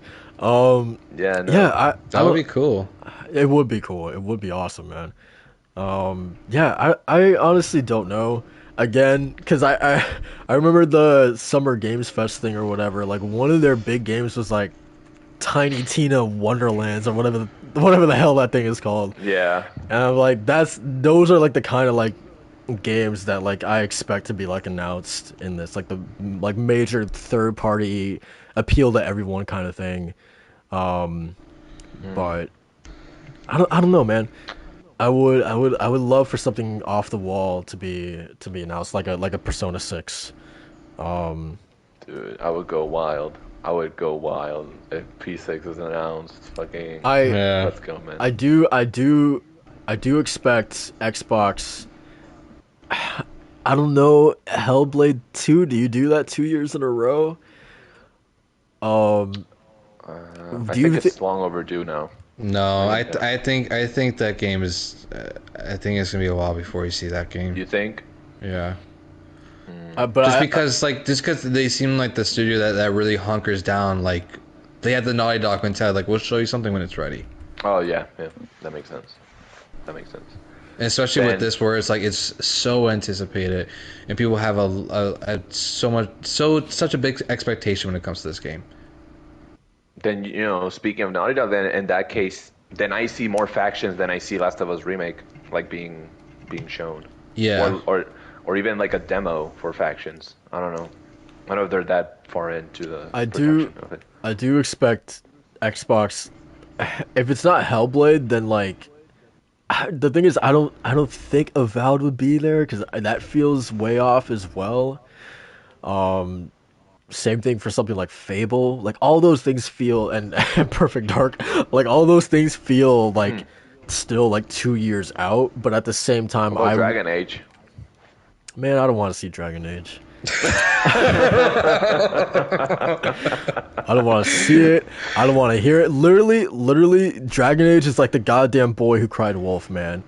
Like they just lost another director, so like, yeah, I don't know, man. What about Mass Effect? No, definitely not. Yeah, that's gonna be a CGI trailer at best, and if it's a CGI trailer, I don't want to see it. I want nothing with BioWare right now. If it doesn't have Get Tali in it, BioWare. I don't want it. True. Also, man, Tali dead. Relax, man. Come on. Man, I got that everyone's good. dead. I got that good ending. Come on, man. she can live like maybe 100 years at best, man. Oh, come on. That's just fun and lightly. Oh, she's suffocated in that little mask of hers, man. Listen, man. I'll save her. Oh man. Yeah. But yeah, I don't know. I wouldn't be surprised honestly if they do have like a Dragon Age thing there to be like, hey, the game's okay, guys. Like, don't worry. I wouldn't be surprised. Don't little expect nothing from Overwatch 2 or Diablo 4 there. Nah. Yeah. Yeah. I'm not expecting anything from Blizzard.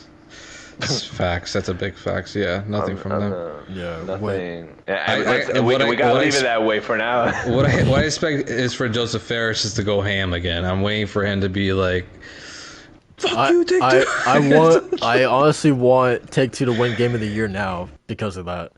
I want him to get up there. Take-Two? It takes Take two. two. You want the Takes Two. company? It takes two. Oh, okay. To win Game of the Year, so Joseph Ferris Yeah, could get up they're- there and yeah. Yeah, Yes, they're sir. winning Clown Yes, of the sir. Year. Take Two. That's for sure.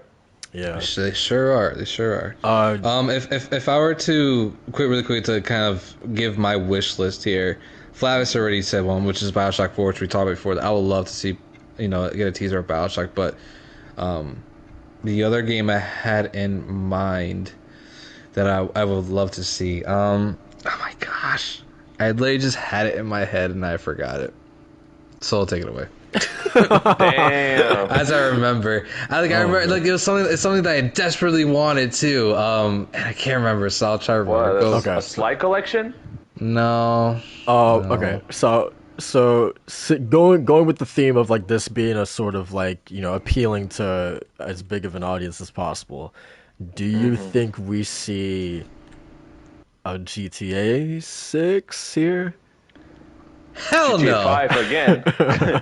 You see GTA Hell 5 no. again. Re-release. Oh, to see. man. Oh my gosh. So it's so funny you said because you actually reminded me of what I was thinking of. Oh, Red Dead Redemption Remastered. Oh, Oh. bro. Yes. What kind of reaction was that? So he's like, oh. It's like that. 'Cause I don't know. That doesn't get me out of my seat, Have you played Red Dead Redemption? No. Bro. You No. never played Red Dead Redemption? God. No. Oh my Wait a gosh. second. Wait a second. This is coming from the guy who's always like, Rockstar games. Yes, because I said time and time again, I will give my flowers to Rockstar on the one great game that they have. Well, I'm lying. The two great games they have, one being Bully, the other being Red Dead Redemption. I was about to slander you. No, Bully is goated, that's for sure. But yeah, when it comes to Rockstar nowadays, they're a ghost of their former past. 100%. They are take trash is what they are to me right now. Oh man, now I know. I'm sorry, disrespect the like at least the publisher Take Two. I'm talking about obviously. Now I But know. the desert. Now I know where Red Dead Redemption got their shooting from, man. It was from Mafia. That's probably facts, man. No, Red Dead Redemption is one of my favorite games of all time. Like I love that game to the nuts and bolts of it.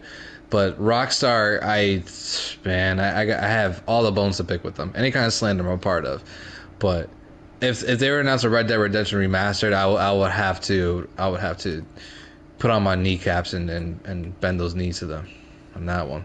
Pause. And if it's done right, you know, because what's funny is that if you guys heard for the definitive edition for GTA, right?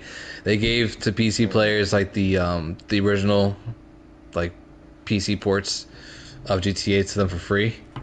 Oh yeah. And they still don't work. They gave them the broken versions twice of GTA to PC players for free. I thought that was just hilarious. Do you guys think? I don't think so. I don't think this company shows their face in like anywhere near the Game Awards. But do you guys think we see the Cyberpunk enhanced next gen version here? Damn. That would be funny. Yeah, I would cry a river if they actually. I'm not gonna lie. I'd probably be very sad if that happens. Honestly, I think it has a shot at winning best music. I wouldn't be surprised. No.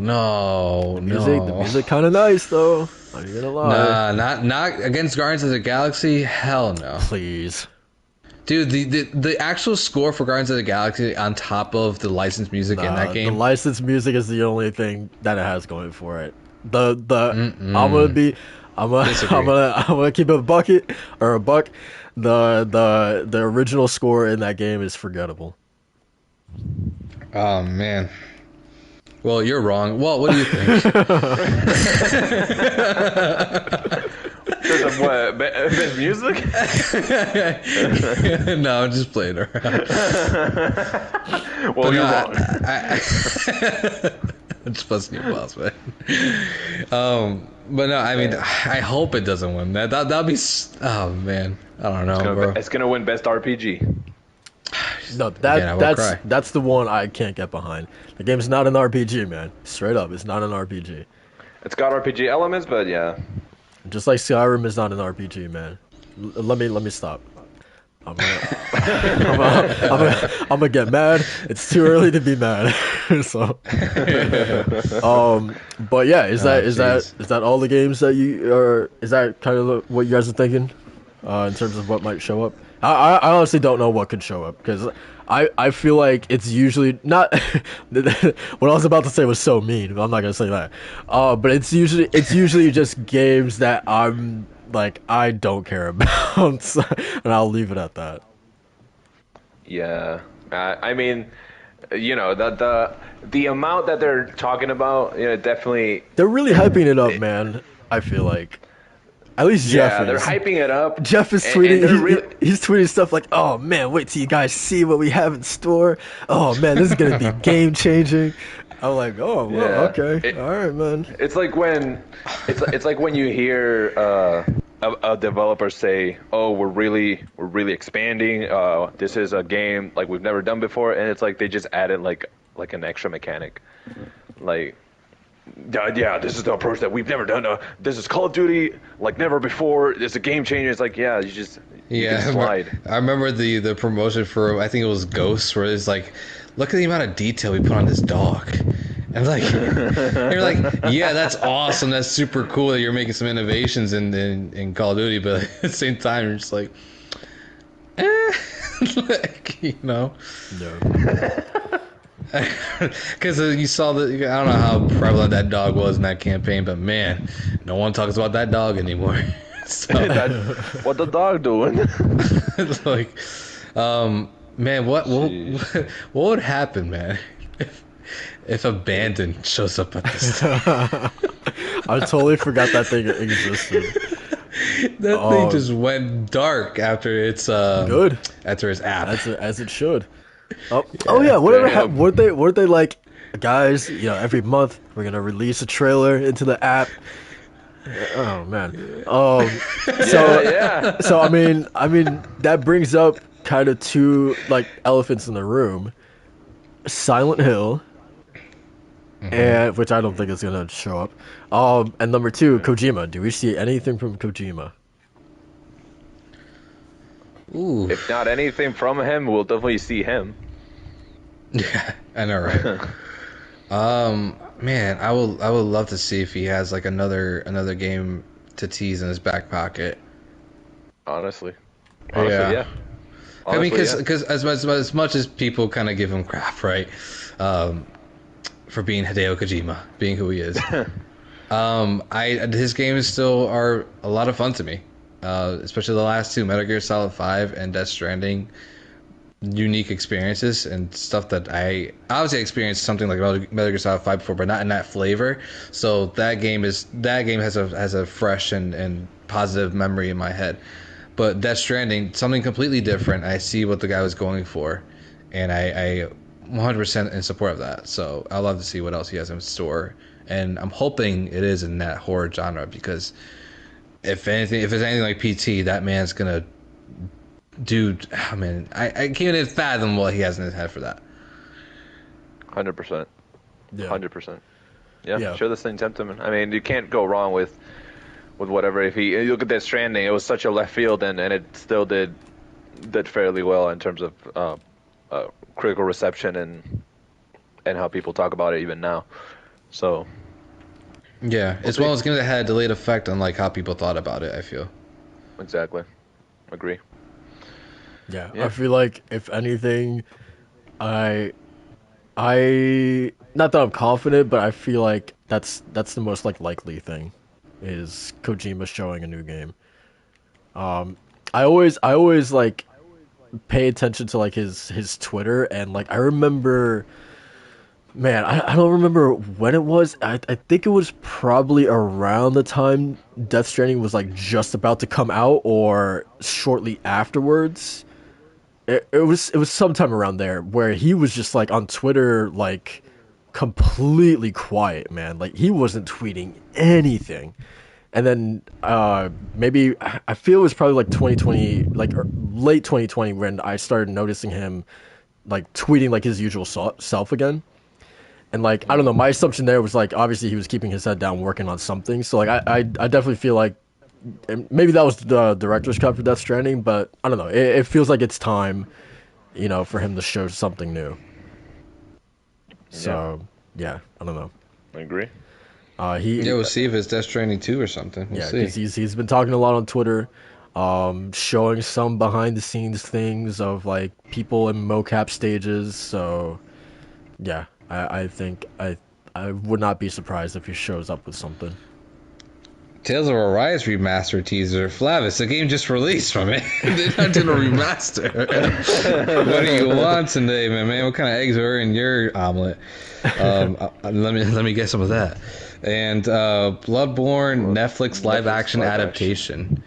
Not live action, but I would love something in the vein of Castlevania. That would be sick. Yo, that'd be kind of saucy. Or in the vein of Arcane, bro, like that quality. Man, get Arcane out of your head, man. Man, come on, man. Imagine the possibilities. So you need to learn that supremacy is a thing, and it starts with Arcane. Oh man.